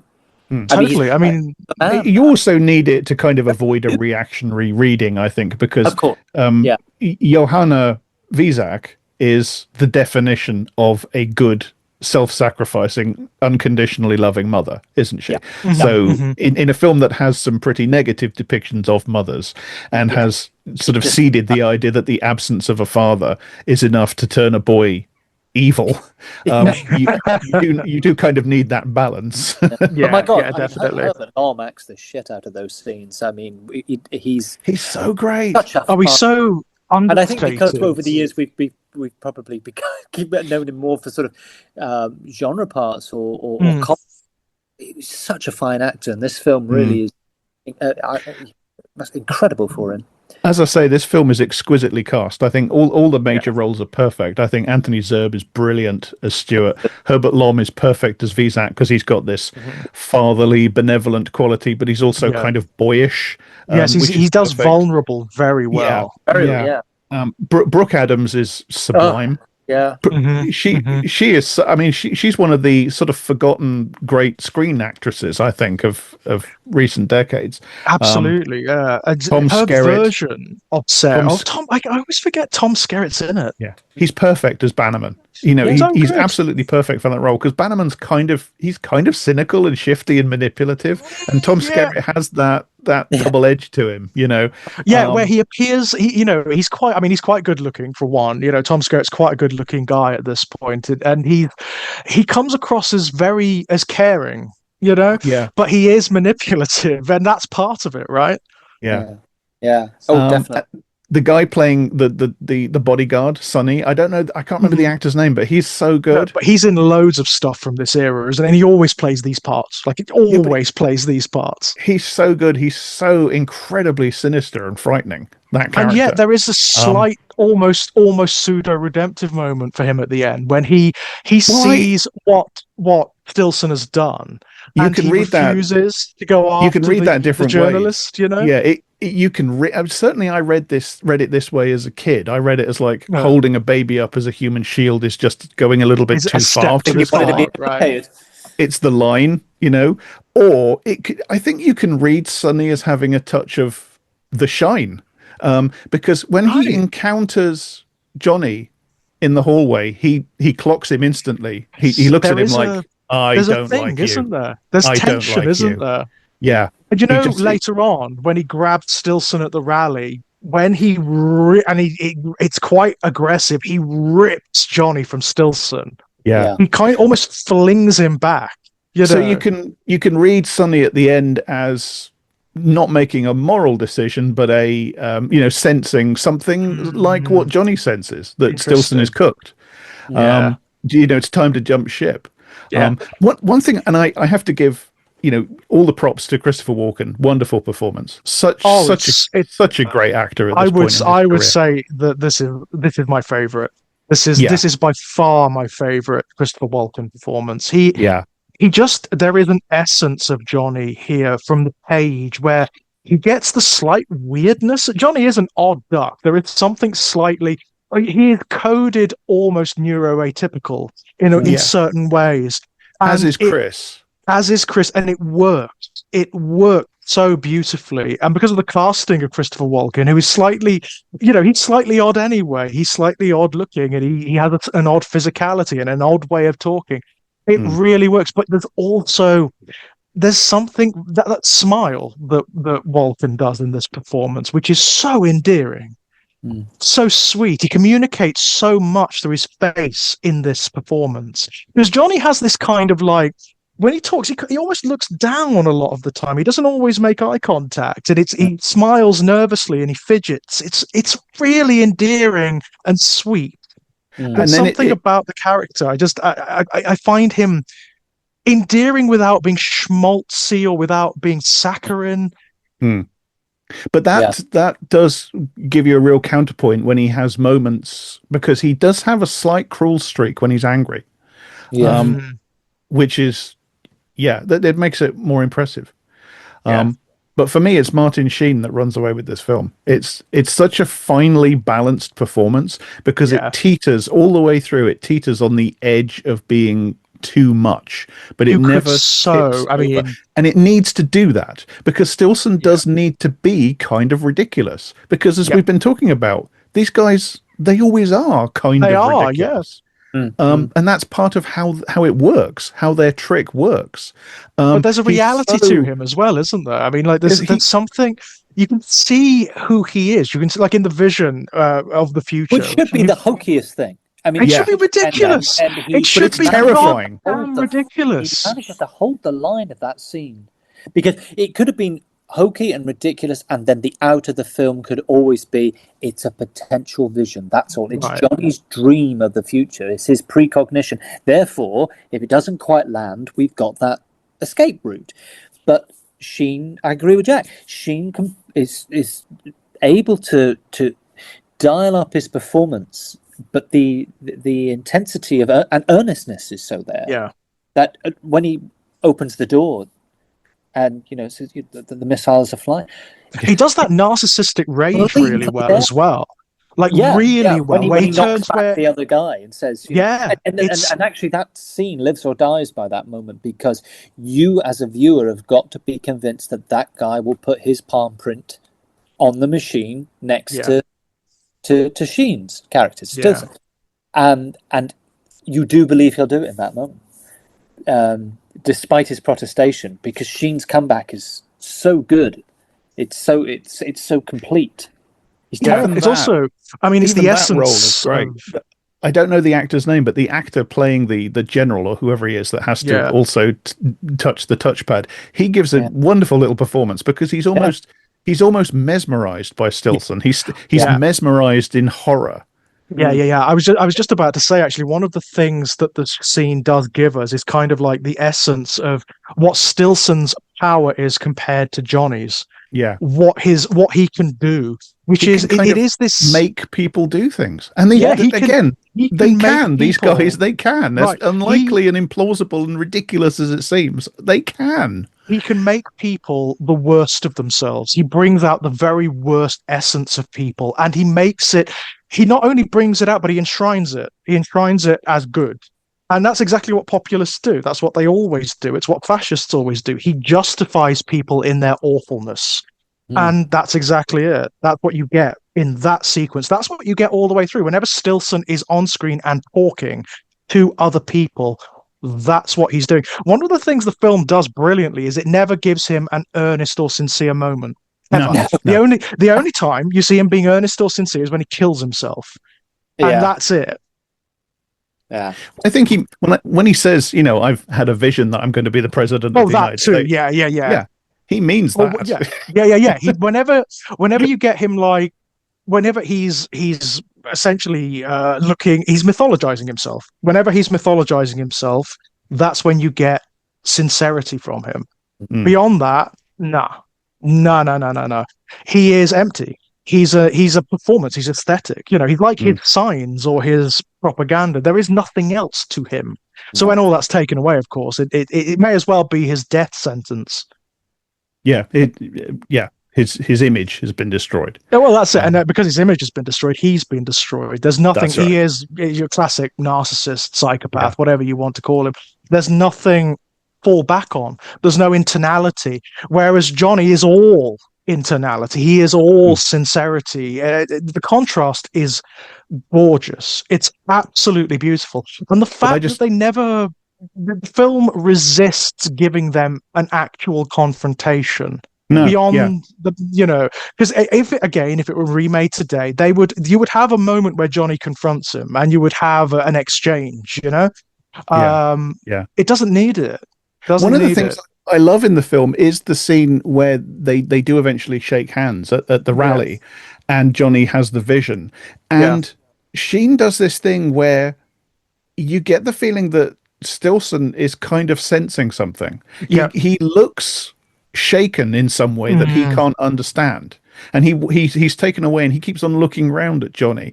It's like maybe he's got a touch of the shine to him as well. It's the dark version. It's the dark version of it. It's what happens and when... then it's interesting that he keeps talking about having visions. Yeah, right. Well, right. this did play across my mind. I mean, I think it would have been too much to have included it in either text, but you can entertain the idea of, did Greg Stilson crash his car once and get left with a negative or an inverse version of exactly the same thing that Johnny has, and therefore they are in a sense two. I mean that is interesting. Kind of two cosmic forces or two. As something to play with, godlike, access to to something way above them. That's it. And of course, Stilson, being who he is, would never be able to surrender to it in the way that Johnny does. He would never be able to say, "This is something outside of myself that I have to capitulate to." Stilson would be, "This is me. I'm the one doing this. This is my power. This is I am better than everyone around me. I am above, so below. The Messiah." The cop, even in his dispatch with the scissors rather than with a gun. I mean, that it's playing out an as above, so below. I mean, again, it's back to that messianic thing. He thinks he has power. He has power over women. He's been able to cover his tracks because of his position. He's been able to play that game. I am the law enforcer and the lawbreaker. One. I mean, he is a minor Stilson. I mean, if you want to take the sort of mythological metaphor further, the fact he's using scissors, it's the old sort of fate severing the threads thing. The fates, yes, exactly. Cutting the thread. Yeah, exactly. Yeah. And the scene where that scene where Johnny and Bannerman come out from the bathroom. I want to mention again, actually, the wonderful production design of Dodd's bedroom, which is just an absolute nightmare. Nightmare fuel, that room. There's something about I way saw this it's very young, and framed. it's had a huge effect on me. And again, if Yeah, they remade it now, he'd have like a serial killer dungeon with, like yeah. Seven or Copycat or something like that. That's No, what it would be. He would have yeah, a shelf of first person shooter video games yeah. and stuff. That's what they do. That's That's not what so they bad, do. actually. But yeah, the idea of this guy's again, the movie is about men who fail because they fail to mature because families fail, which ties in the closest thing in this film because it's aggressively economical, which I love. The closest Mhm. thing in this film to a scene you could cut for plot reasons is the scene where Stilson and Sonny threaten the newspaper editor. But you Yeah. need that scene thematically. Firstly, it sets up the idea that Stilson already thinks he's going to be the president. It seeds that Mhm. idea, and it also ties in thematically. It tells you what an absolutely unscrupulous bastard he is, and it also Yep. ties in with the theme of failed fathers, failed families, because the newspaper editor who could stop Yes. this chain of events that is going to lead to the nukes being launched, he could. It's implied he could stop it in its tracks, And its except tracks, yeah. that he is a failed family man, and they take advantage of that cowardice that Yeah. he can't risk his position and so on. But yeah, you've got that scene in the Dodd household where they come out of that bedroom, which is all about sort of a frozen boy man. His Mhm. maturation never happened, which is why he's been doing these horrific things. They come out, and Johnny is shot by Mrs. Dodd, and Mhm. then Bannerman shoots Mrs. Dodd, and she's standing on a balcony, just like Johnny is standing on a balcony at the end of the film when he is shot, and she Oh, tumbles over, and she dies Lord. reaching out to Johnny, shot on a balcony, looking across at him, and it's Mm. like another it's mirror, it's right? it's not even a vision. It's the Right. universe is Mm. is showing him this is where you are headed. Yeah, there's patterns and echoes and reflections all the way through this like little it's this bizarre sub-reality that's been created where fate is in flux and where Yeah. patterns can be rewritten. Well, It's even so interesting. the tunnel. The tunnel is such Oh, a that wonderful image. wrong, potent image. Oh, The tunnel is that nether connection. It can only yeah. travel one way, and there's these sort of frozen mists that seem to be hanging off the very brickwork, and yeah, And it's interesting that Johnny's visions don't work there, they right? don't. He That can't is get the dead any zone. right. He can't get No. any traction there. That's very interesting. Yeah, yeah. Wow, it's almost like an element of Johnny is like Neo from the Matrix of being this like balancing factor in the system, the product of an anomaly that needs to be balanced out. Yeah. Well, that's how it. I mean, I think that's part of what, at least in King, and I think it carries over into this film. It's like Providence has recognized a threat to its order. The order of Yeah, the universe is to growing the inside pattern. itself. Stilson is this cancerous ball of cells that has emerged and Mm, has started to grow, and it's going to lead to the ultimate destruction of the entire system. yeah. So it generates Johnny as an antibody, and it kind of involves rewriting the script, Yeah, which feeds into that idea that you were talking about before of everybody around Johnny feeling that something isn't quite right. Nothing's quite yeah. working the way it's supposed to work because it's Yeah. not. He's not living the life he's supposed to be living. He's supposed to be teaching at that school and married to Sarah. And that's There what's is supposed to be happening. The trouble is that if it happens that way, Greg Stilson is on his way to yeah. that room at Camp David. Yeah. Yeah. I mean, I love that notion. Something that comes up again and again in King, doesn't it? This notion of forces that, and I mean, they often refer to it metaphorically or euphemistically as God, and it's not meant to be literally like the Christian God. It's just that's the language we have. That's the best we've got to describe it. In this instance, it's just not as conscious or as deliberate as that. You don't get the impression, certainly from the film, of a conscious force like saying, right, well, I'm going to move my piece here. Well, And this is why I I'm going think to, providence is the right word for it. Yes. I think that's what it's getting at. It's a very deeply American rural sort of frontier settler idea. You know, Yeah. that's a very mixed that legacy has a very mixed meaning. But for Like all that, the things that are wrong with it. that Gnostic stuff from when yes, Yeah. yeah, very much so. And I love the fact the film resists again the urge to over-explain any of this. It Mm. does have its moments, and most of them in conversation with Sam. you know. Hmm. They work so well because the characters are so sincere, because the interactions mean something. That wonderful moment where the film essentially just spells out its politics, where Johnny just asks him straight out, if you could go back in time and kill Hitler before before World War II, before the Holocaust, would you do it? And of course, that wonderful thing that Sam says, which is, I'm a healer, I love people, I'm expected to care for people. Uh, and so I would have no choice. Of course, I would kill the son of a bitch. Yeah. And it's like, yes, Yeah. yes, Talk about absolutely. childhood influence. As I say, I saw this very Yeah, young, and Yeah. that's basically my politics, right? And he mine puts too. it in Yeah. terms of, because as you say, he's a doctor, he's a healer, Hippocratic oath, all that. Yeah. But to him, it's a cancer. It needs cutting out. Yeah. Yeah. And it's it's the same thing that Johnny has to face. This is not a human being. This is a Yeah. this is a pure image without substance, and it's cancerous. Yeah. Mm. Yeah. Wow. I mean, it's a powerful film. I don't know why. I was really shocked by it this time round. I was really shocked by it. I was shocked by how warm it is. I mean, like, Cronenberg is often criticized for being clinical in his filmmaking, for being cold in his filmmaking, over intellectual, if you like. This is not that. This is not that at all. Despite the fact that on a technical level, it is economical, it's almost surgical in the way it's edited and put together. Like you were saying, Jack, there is hardly a thing here, like a line, a moment, that is not necessary. Although at the same time, you can see how that structure, because actually what is interesting about the way the film is structured is it's structured almost like a serial with lots taken out. Yeah, I mean, it's very episodic, isn't it? It is. It very much so. Like it felt to me like I was watching a 1980s period piece 10-part Netflix series or Apple TV series where someone had mercifully cut out all the padding and all the fluff. Yeah.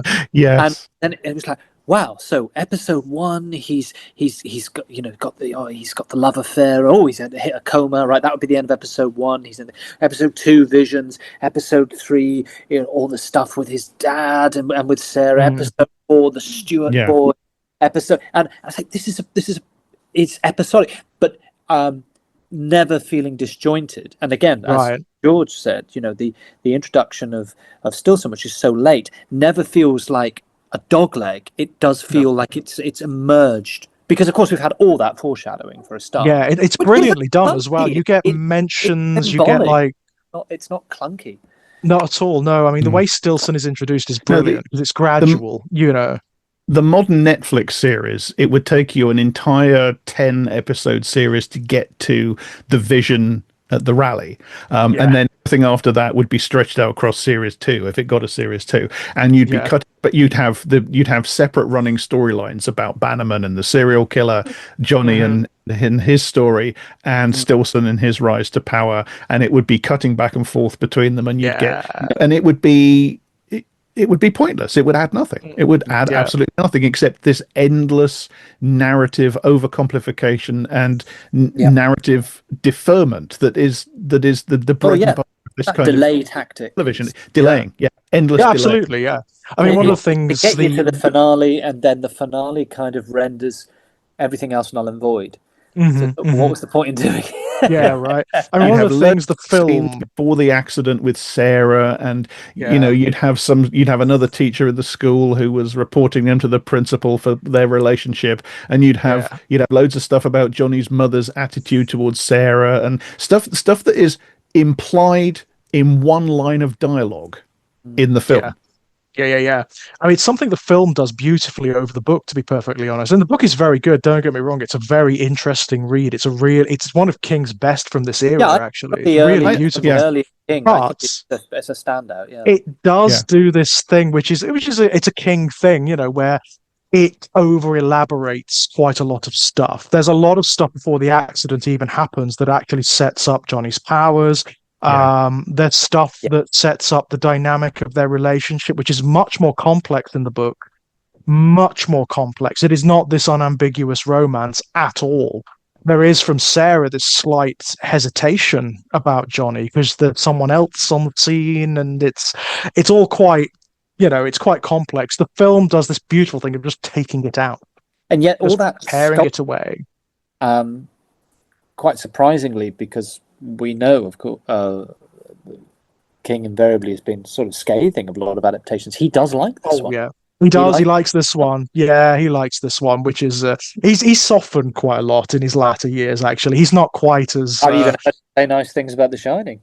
Yeah, he's actually not as condemnatory of The Shining as he used to be, which is nice to see. I've got to say. Yeah, but yeah, I mean, like Johnny's mother is another one. Johnny's mother in the book is a very different character and is much less sympathetic.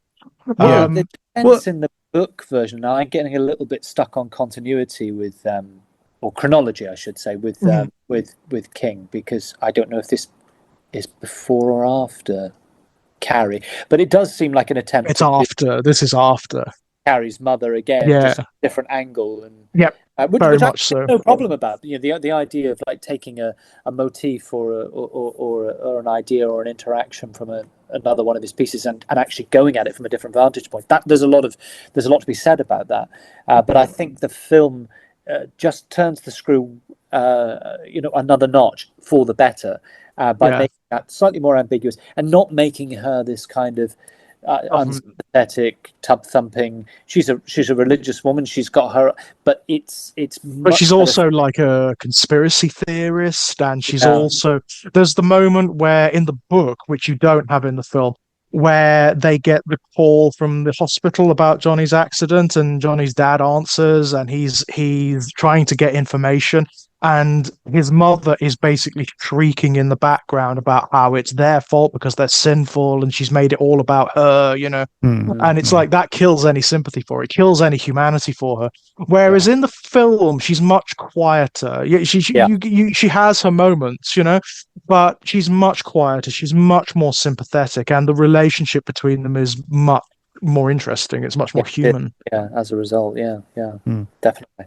It's clear that because there is a lack of female characters in this film, obviously. The prime, it's clear that in that household she was the dominating force. When they come in after he wakes up, he says hi mom. He doesn't say hi dad. He says hi mom. She dominates that conversation. She's matriarchal. It's she's the head of the family, isn't she? And as I say, the production design in the house makes it clear that her personality is regnant in the house. And Herb is still sort of saying grace in deference to her with her literally in the ground and stuff like that. She doesn't. It's like Johnny's relationship with Herb is more of a real relationship, whereas his relationship with his mother. I mean, it's telling when he goes to see her on her deathbed. Most of what they talk about, she's obviously slipping in and out of memories and so on, but she's telling him what to do. She's saying, don't tread mud into the house or something like that. That's their relationship. It's do this, don't do that, go here, say this, be here. Whereas she's not portrayed as an unpleasant person in the film, and there are hints of it. I think that you get hints of her personality, particularly in that first scene where we meet her, because she's only in 3 scenes. Where her speech pattern, she has this very self-consciously biblical speech pattern, and the way she talks about Sarah, it's implied, but the film, it's not going for that really. It's going for something a lot more subtle. And I don't hold that sort of thing against King, because I've said this before. King writes big, populous, profligate books full of detail, and that's part of why he's so enjoyable to read. This film is not going for that at all. I remember when I talked about this, I said it would have been good if Herb had been depicted as liking Greg Stilson. And I completely take that back, actually, because I think that's, I think the more I think about it, I think it's more Herb's decency that is the core of Johnny's personality.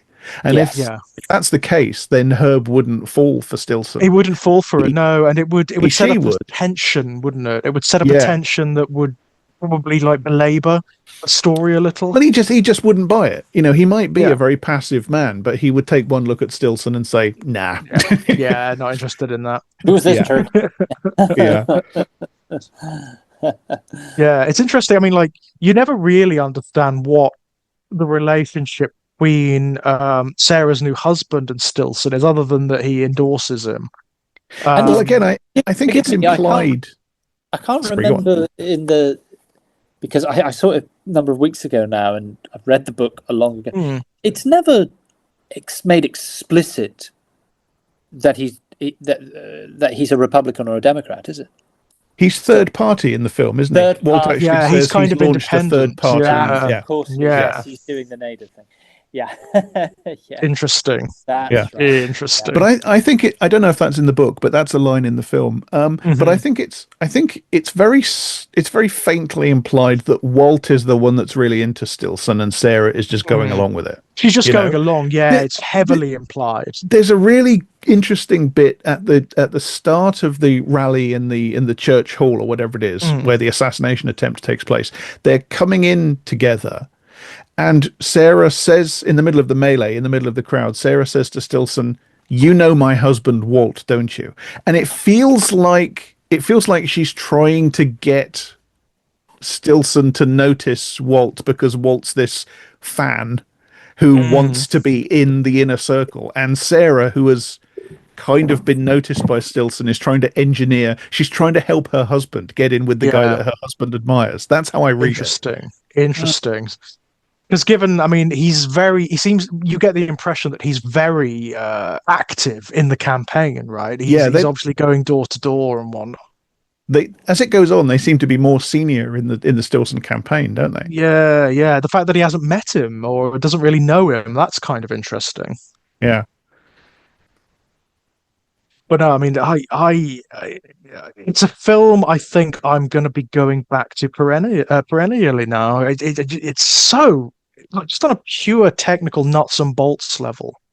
It's gorgeous. Can't get over how good it is. While we're talking about just the aesthetics of it, I must give a shout out to the musical score, which is oh my god, stupendous. It's so good.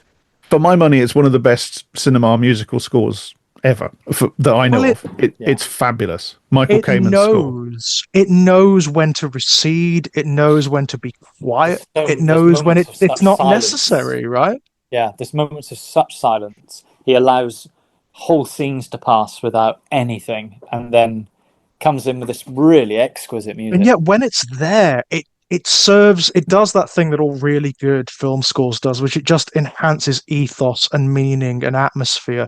The opening credits, where you get that wonderful, the way of introducing the credits, which is symbolic of the dead zone itself, where you get the black shape emerging over the screen that form the letters. The music, the score is so melancholy and yet sweet. There's something yearning and achingly hopeful there, you know? Well, he understands the character, and you know, it's the mark of a smart composer. He's picking up on the suggestions and indeed the facts in the text, rather than just responding to images. You know, he's done his homework. It's really clear because it's its own thing, so sensitively scored.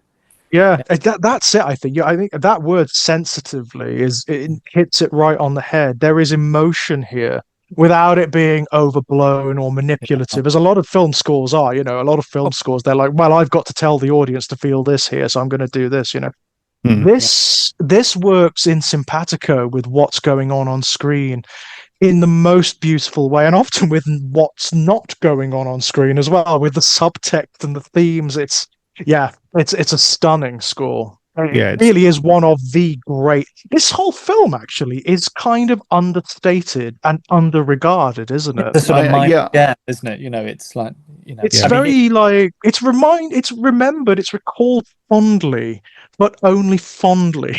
You know, it's funny. I'm really surprised by that. I think it's not perfect. I think the whole idea of the serial killer being the sheriff's deputy is just kind of inherently hokey. That bit needs a rewrite. It needs to be somebody at a greater distance or something. Yeah.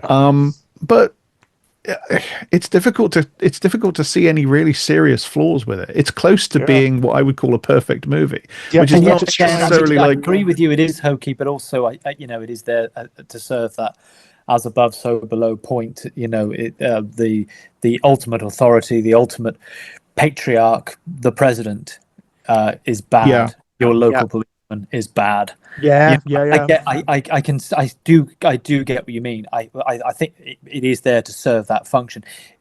It would have to be. You end up in the possibility of introducing another character, which again, yes, difficult. It's problematic. I think right? they just about get away with it, actually, and I think the reason that they just about get away with it is that it's an episode in the story, so it becomes a color. And I think by that point, I mean, this is subjective, but I think by that point I was sort of ready to forgive anything. Yeah, quite frankly, yeah. You know what if they did like a Netflix kind of remake or series, you know what they do, don't you? It'd be Sarah's husband.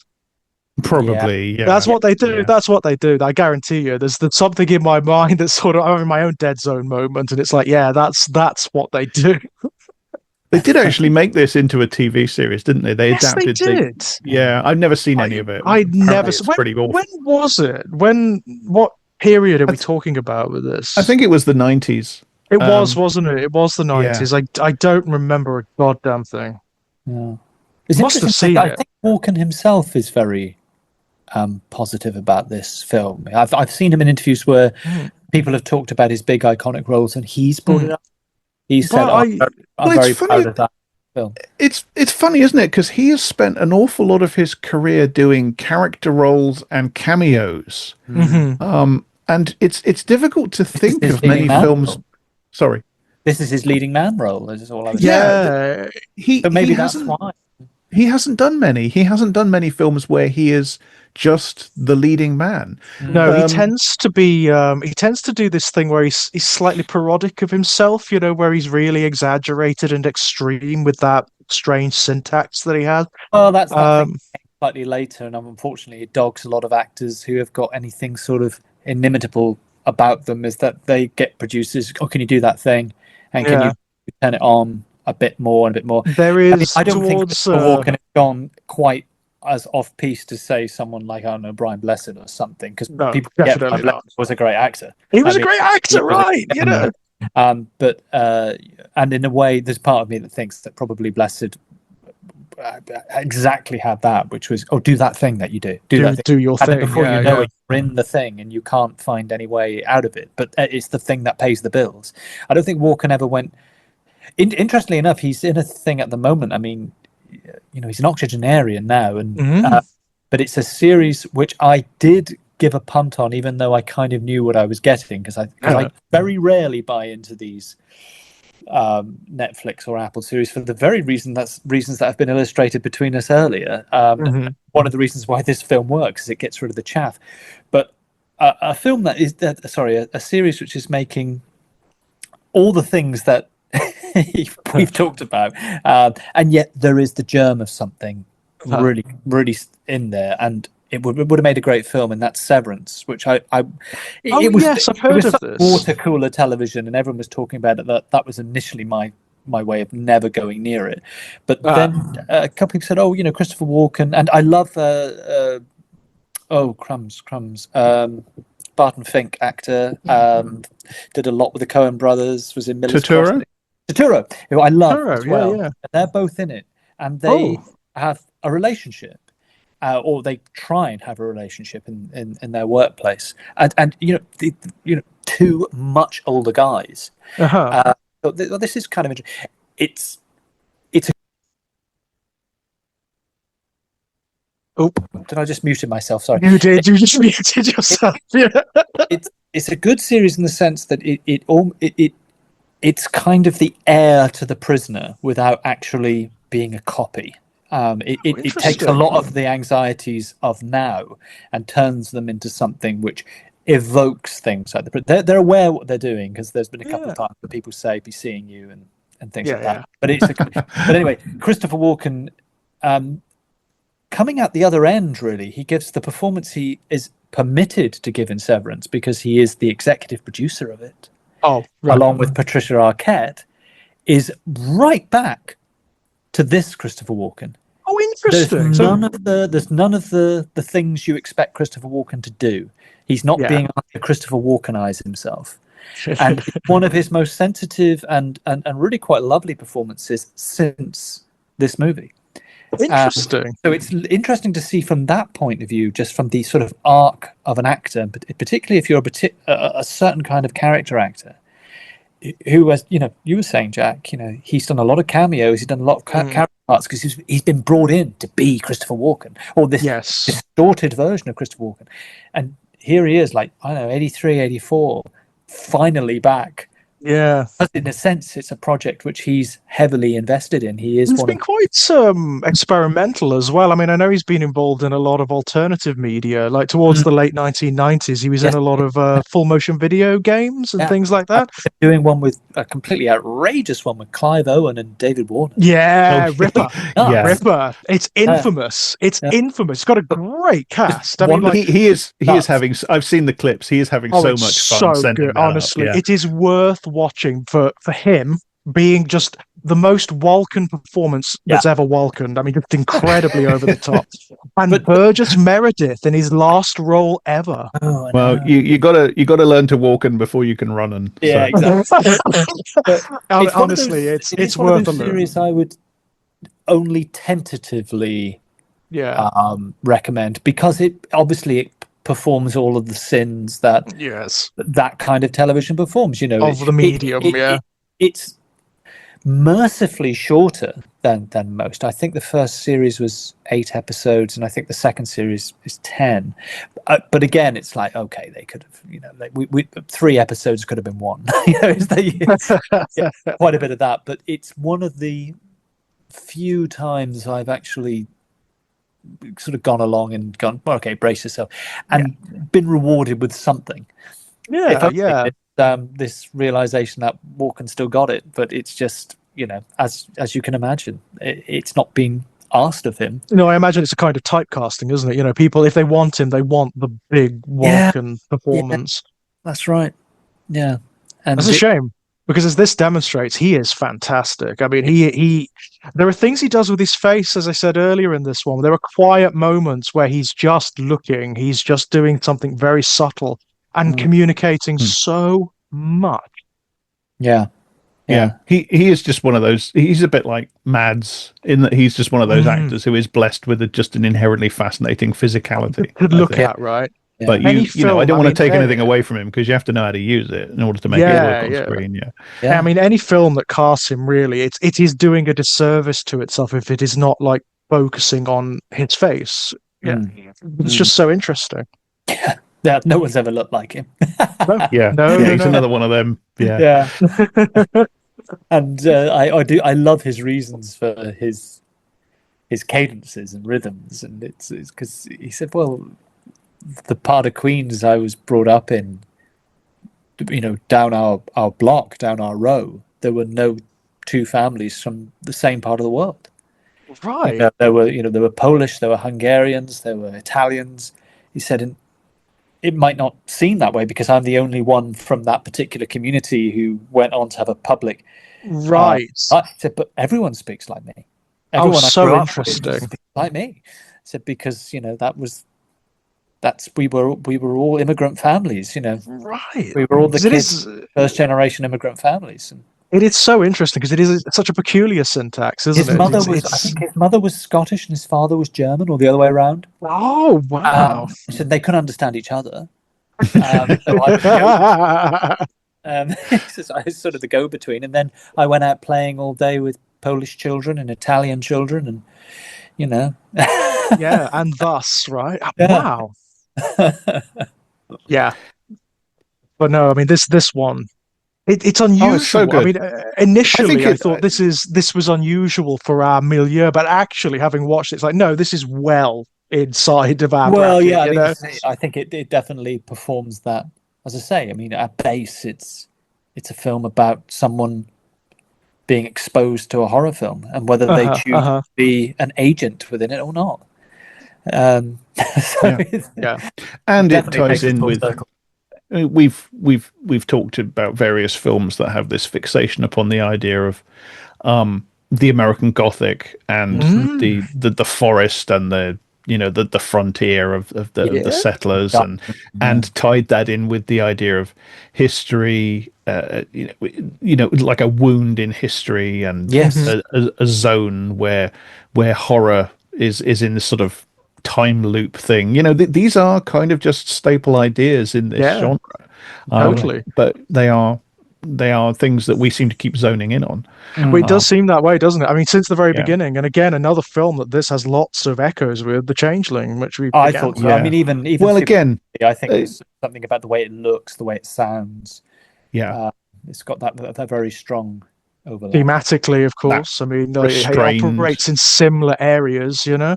yeah, that restrained, slightly chilly, sad, melancholy, tragic, autumnal Yes. mode. Yeah, Yeah. it's Again, yeah, even and though again, I saw them both. more, Another film I saw when I was very young, very formative. The Hmm. Change. but I think even though it's also at the much more hokey end, um, I'd say The Omen as well.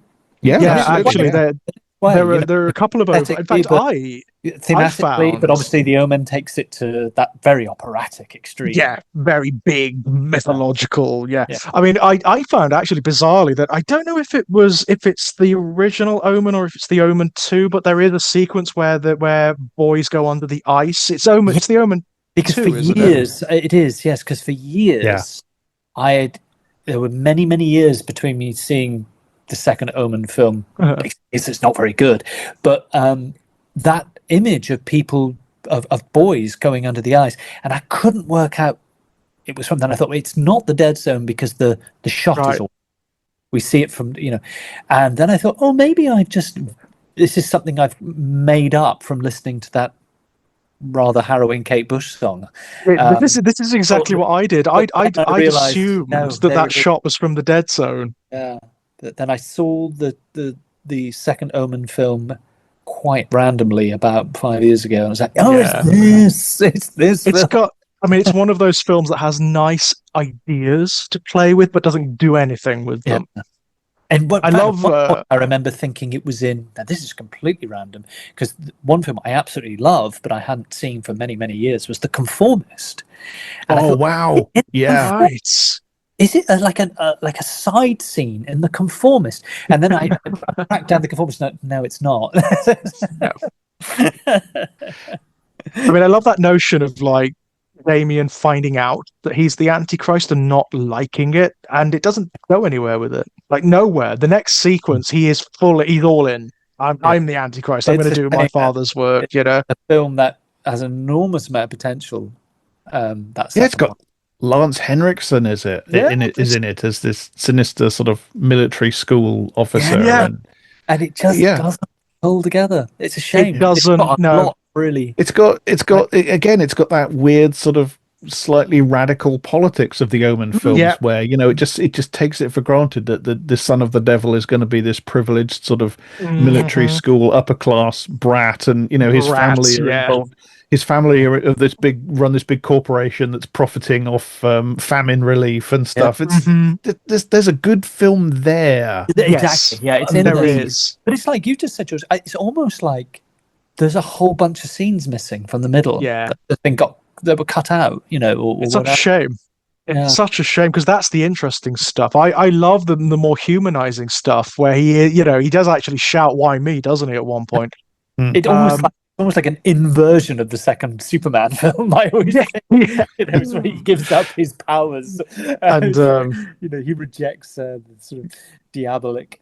well, that's the more interesting story insofar as I'm concerned. It's where the Antichrist says, "No, fuck off! I'm not going to be that. I'm going to do what I want." In fact, the more interesting film is where that version of the Antichrist meets the reborn Christ, and the pair of them go to both of their fathers. Fuck you! Yeah, I'm not doing that. yeah.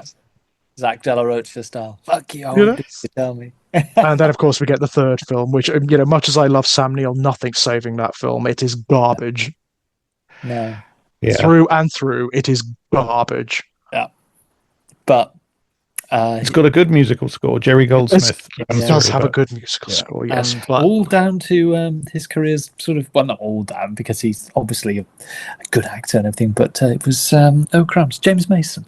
Because James Mason put him up for, well, he championed him for the Omen 3. Yeah, because oh wow. paid for his flights from Australia and everything. He'd seen him in something as just like Oh, a stage goodness. actor. Right, this guy's really good. And like, what are you doing next? Well, I'm going home to Australia because there's nothing for me. And unbeknownst to Sam Neill, James Mason was sort of saying to everyone who would listen, "Have you ever seen this Got to guy, get Sam this Neill?" guy, yeah. They Wow. said, "Well, if you can get him out to audition," and he basically got in contact with Sam Neill and said, "I've booked you a flight to LA. Wow. I've paid for it. You've got to go." And he Yeah. obviously got the part. Dreadful In this film, but really it put him bad on film. put him on the map enough to get other things. Oh goodness. Well, Yeah. guys, Neither James Mason looking wow. out for me. I'm, final thoughts on the I mean, really great to come Dead back. Zone? Because I had not seen it for years, and I've not read it for years. And the only reason likewise. I watched it was because it just I've been ripping DVDs, ripping all my media for about 5 years just to get room, have everything backed up, and I found it and I went, "Oh my god, The Dead Zone!" Like literally my very first DVDs ever bought, and like, I really feel like it's time to watch that, and I just had a very, very good afternoon with it.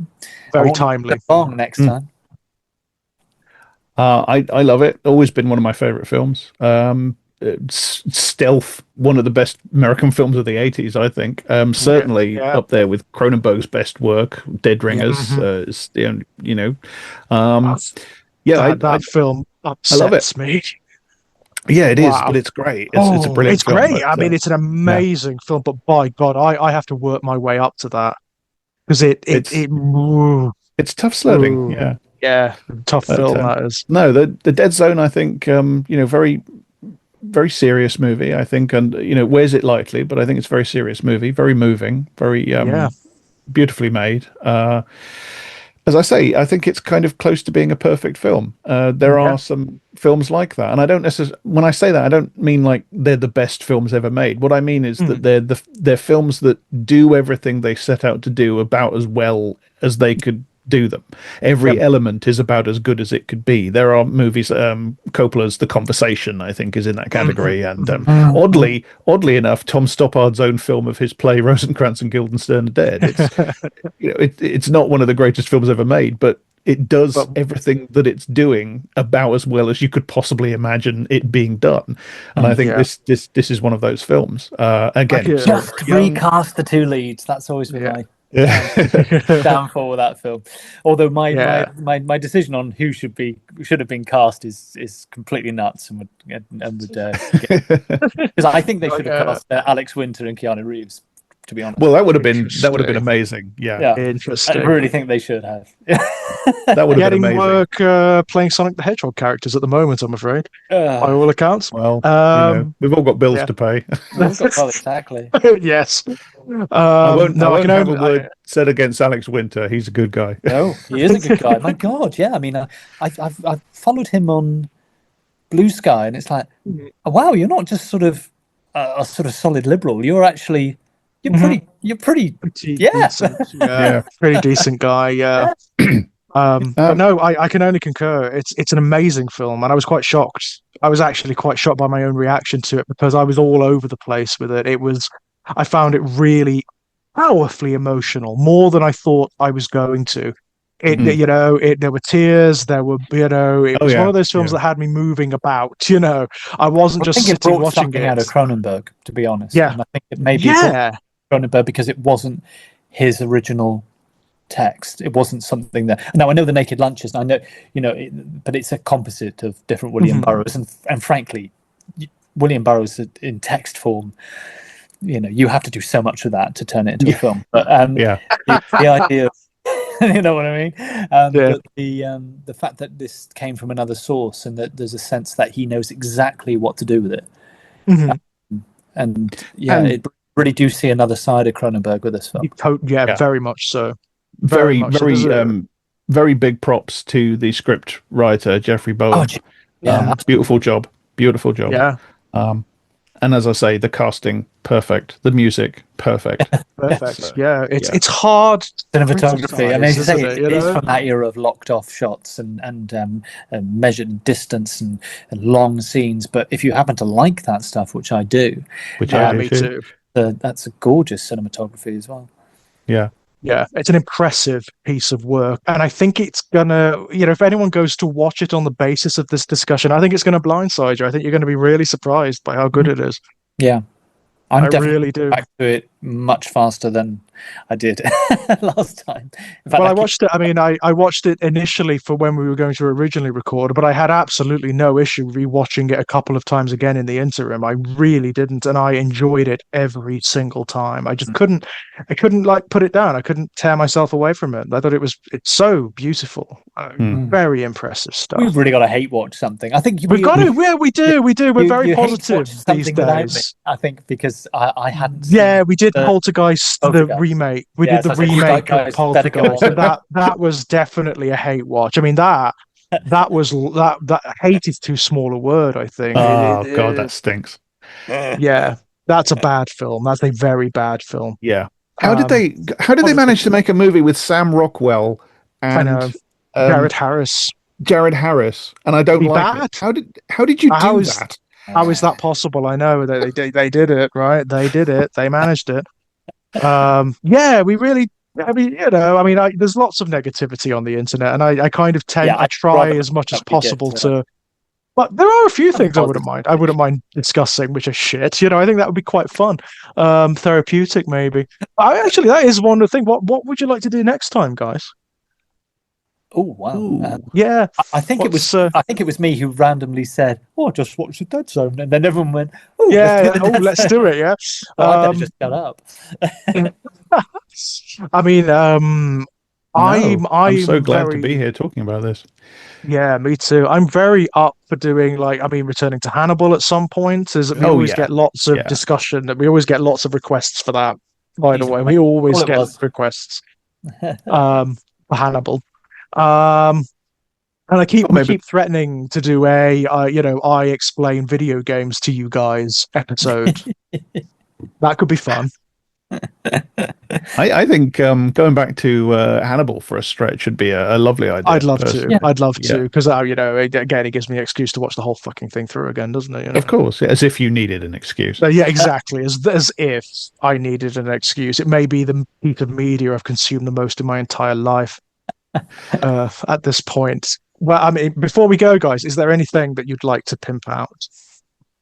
I'll get out of the way quickly because it's easy for me. If anyone's mad enough to seek out audiobooks that I've done from Audible or whatever, then feel free. But otherwise, let Jack and George talk. Jack. Well, I blog at Eruditorium Press. I'm on Blue Sky at timescarcass.bsky.social. I have a Patreon. You get advance access to anything that I happen to do, if I can give you advance access. I do a podcast called I Don't Speak German with Daniel Harper, which is about Nazis, which is a much less niche category now than, far too topical. And the specific thing I need to plug at the moment is a GoFundMe that I'm running, because I've recently had some gigantic bills completely unexpectedly land on top of me. Firstly, my car failed its MOT, my very old, but I should stress, and shabby but very necessary car failed its MOT, and I had to send it in for a lot of work, about £1,000 worth of work. And at the same time, one of my cats, Emily, who I fostered many years ago and then adopted. She was a little stray with 2 babies. She came to live with me, and she was. I took her for her MOT, and she was found to have loads of malignant mammary tumors that needed. Thankfully, none of the cancer had spread to her lymphatic system. If that had happened, it would have been time to say goodnight, but it hadn't. So removing the tumors was worth doing. So we've had the first part of the operation done. They have to do it in sort of 2 parts. That's been completely successful. She's got to recuperate from that and then go in for the other part of the operation. But that's going to be, again, several £1,000s. And this expenditure was not planned or expected. So I'm running a GoFundMe. So if anybody wants to help me out with buying that as well. at the moment, or even just, share it around and tell people that. I mean, Jack, send me the link to that, and I will put that at the top of the thing below. Yeah, I will. Thank you. That's cool. Please send me the link to that. Hope she's doing okay. She's doing great, actually. Yeah, absolutely. Yeah, and I feel like Adolf Eichmann, because she looks at me with those green eyes of hers, and she's like, "Oh, thank goodness that's over." And I'm thinking, you're going back for the other part next week, but. Yeah, it's for her own good, but she is doing great. Yeah, but my bank balance is not. So right, yes. So guys, GoFundMe below. Yeah, I realize, by the way, that there are a great many things in the world at the moment that are very deserving causes, and I'm quite low down the list. But I thought I'd stick out the begging bowl anyway, in case. No, absolutely. And, only, please, only if you can, with safety, donate. So, yeah, absolutely. As for myself, guys, you can find me here at Exaggerated Elegy. There's still a couple of video game Let's Plays. I'm doing Doom, the original Doom, guys, which is kind of fun. From 1995, way back when. Just shooting demons. There is literally nothing else to it. It is so rarefied and simple and fun. You just shoot demons and watch them die. Have you seen the Doom movie? Yeah, I've seen the Doom. It sucks. It sucks ass. I mean, why did they make them aliens and not? I mean, I know why. It's because they wanted to. They were afraid, weren't they? They were afraid that it wouldn't reach a mass audience, so that it would be offensive or something to Christians or whatever. It's like they're demons. The game is full of satanic imagery, like deliberately to piss people off. That's the whole point of it, Well, Doom was a moral panic, wasn't it? The video game was a moral panic. Doom in the States. was a huge moral panic, and they did it deliberately. I mean, the game is literally full of deliberately satanic imagery. There are inverted crosses, there are pentagrams, there's all sorts of stuff. I've never played the game, but wasn't it? That was around that whole Hippogore era, wasn't it? So they probably that was a lot of trolling. They knew what they were doing. ID Software, they knew exactly what they were doing. Parental advisory. Is on albums, which of course made you buy them. Exactly, they knew exactly what they were doing. It's so over the top, it's so ridiculous. I mean, anyone who takes it seriously is there something wrong with their critical faculties? Quite frankly, I just love that whole thing with like the labels on CDs. It's like the record companies selling hip hop and stuff. And Marilyn Manson and all this sort of 9 Inch Nails. Yeah. I'm sort of like, you want us to put stickers on the front of our CDs that say this album contains edgy swears? Fine. Yeah, that's fine. We'll Brilliant. do that. Yeah. Fantastic. It's a sacrifice we're prepared to make. Yeah. No problem, right? Brilliant. You can find links to all of my published work over at strangeplaygrounds.com, all of my short story collections. And if you go to the Evil Empire of Amazon, type in George Daniel Lee, LEA, you'll find my author page with links to all the stuff that I've been published in. There's a couple of My Life in Horror essays waiting to go up over at Ginger Nuts of Horror. One came out today, I think, which is on the Robert Eggers Nosferatu. And there will hopefully be one out in time for the end of Pride as well, which should be fun. Cool. Apart from that, I think that's it for me at the moment. Yeah.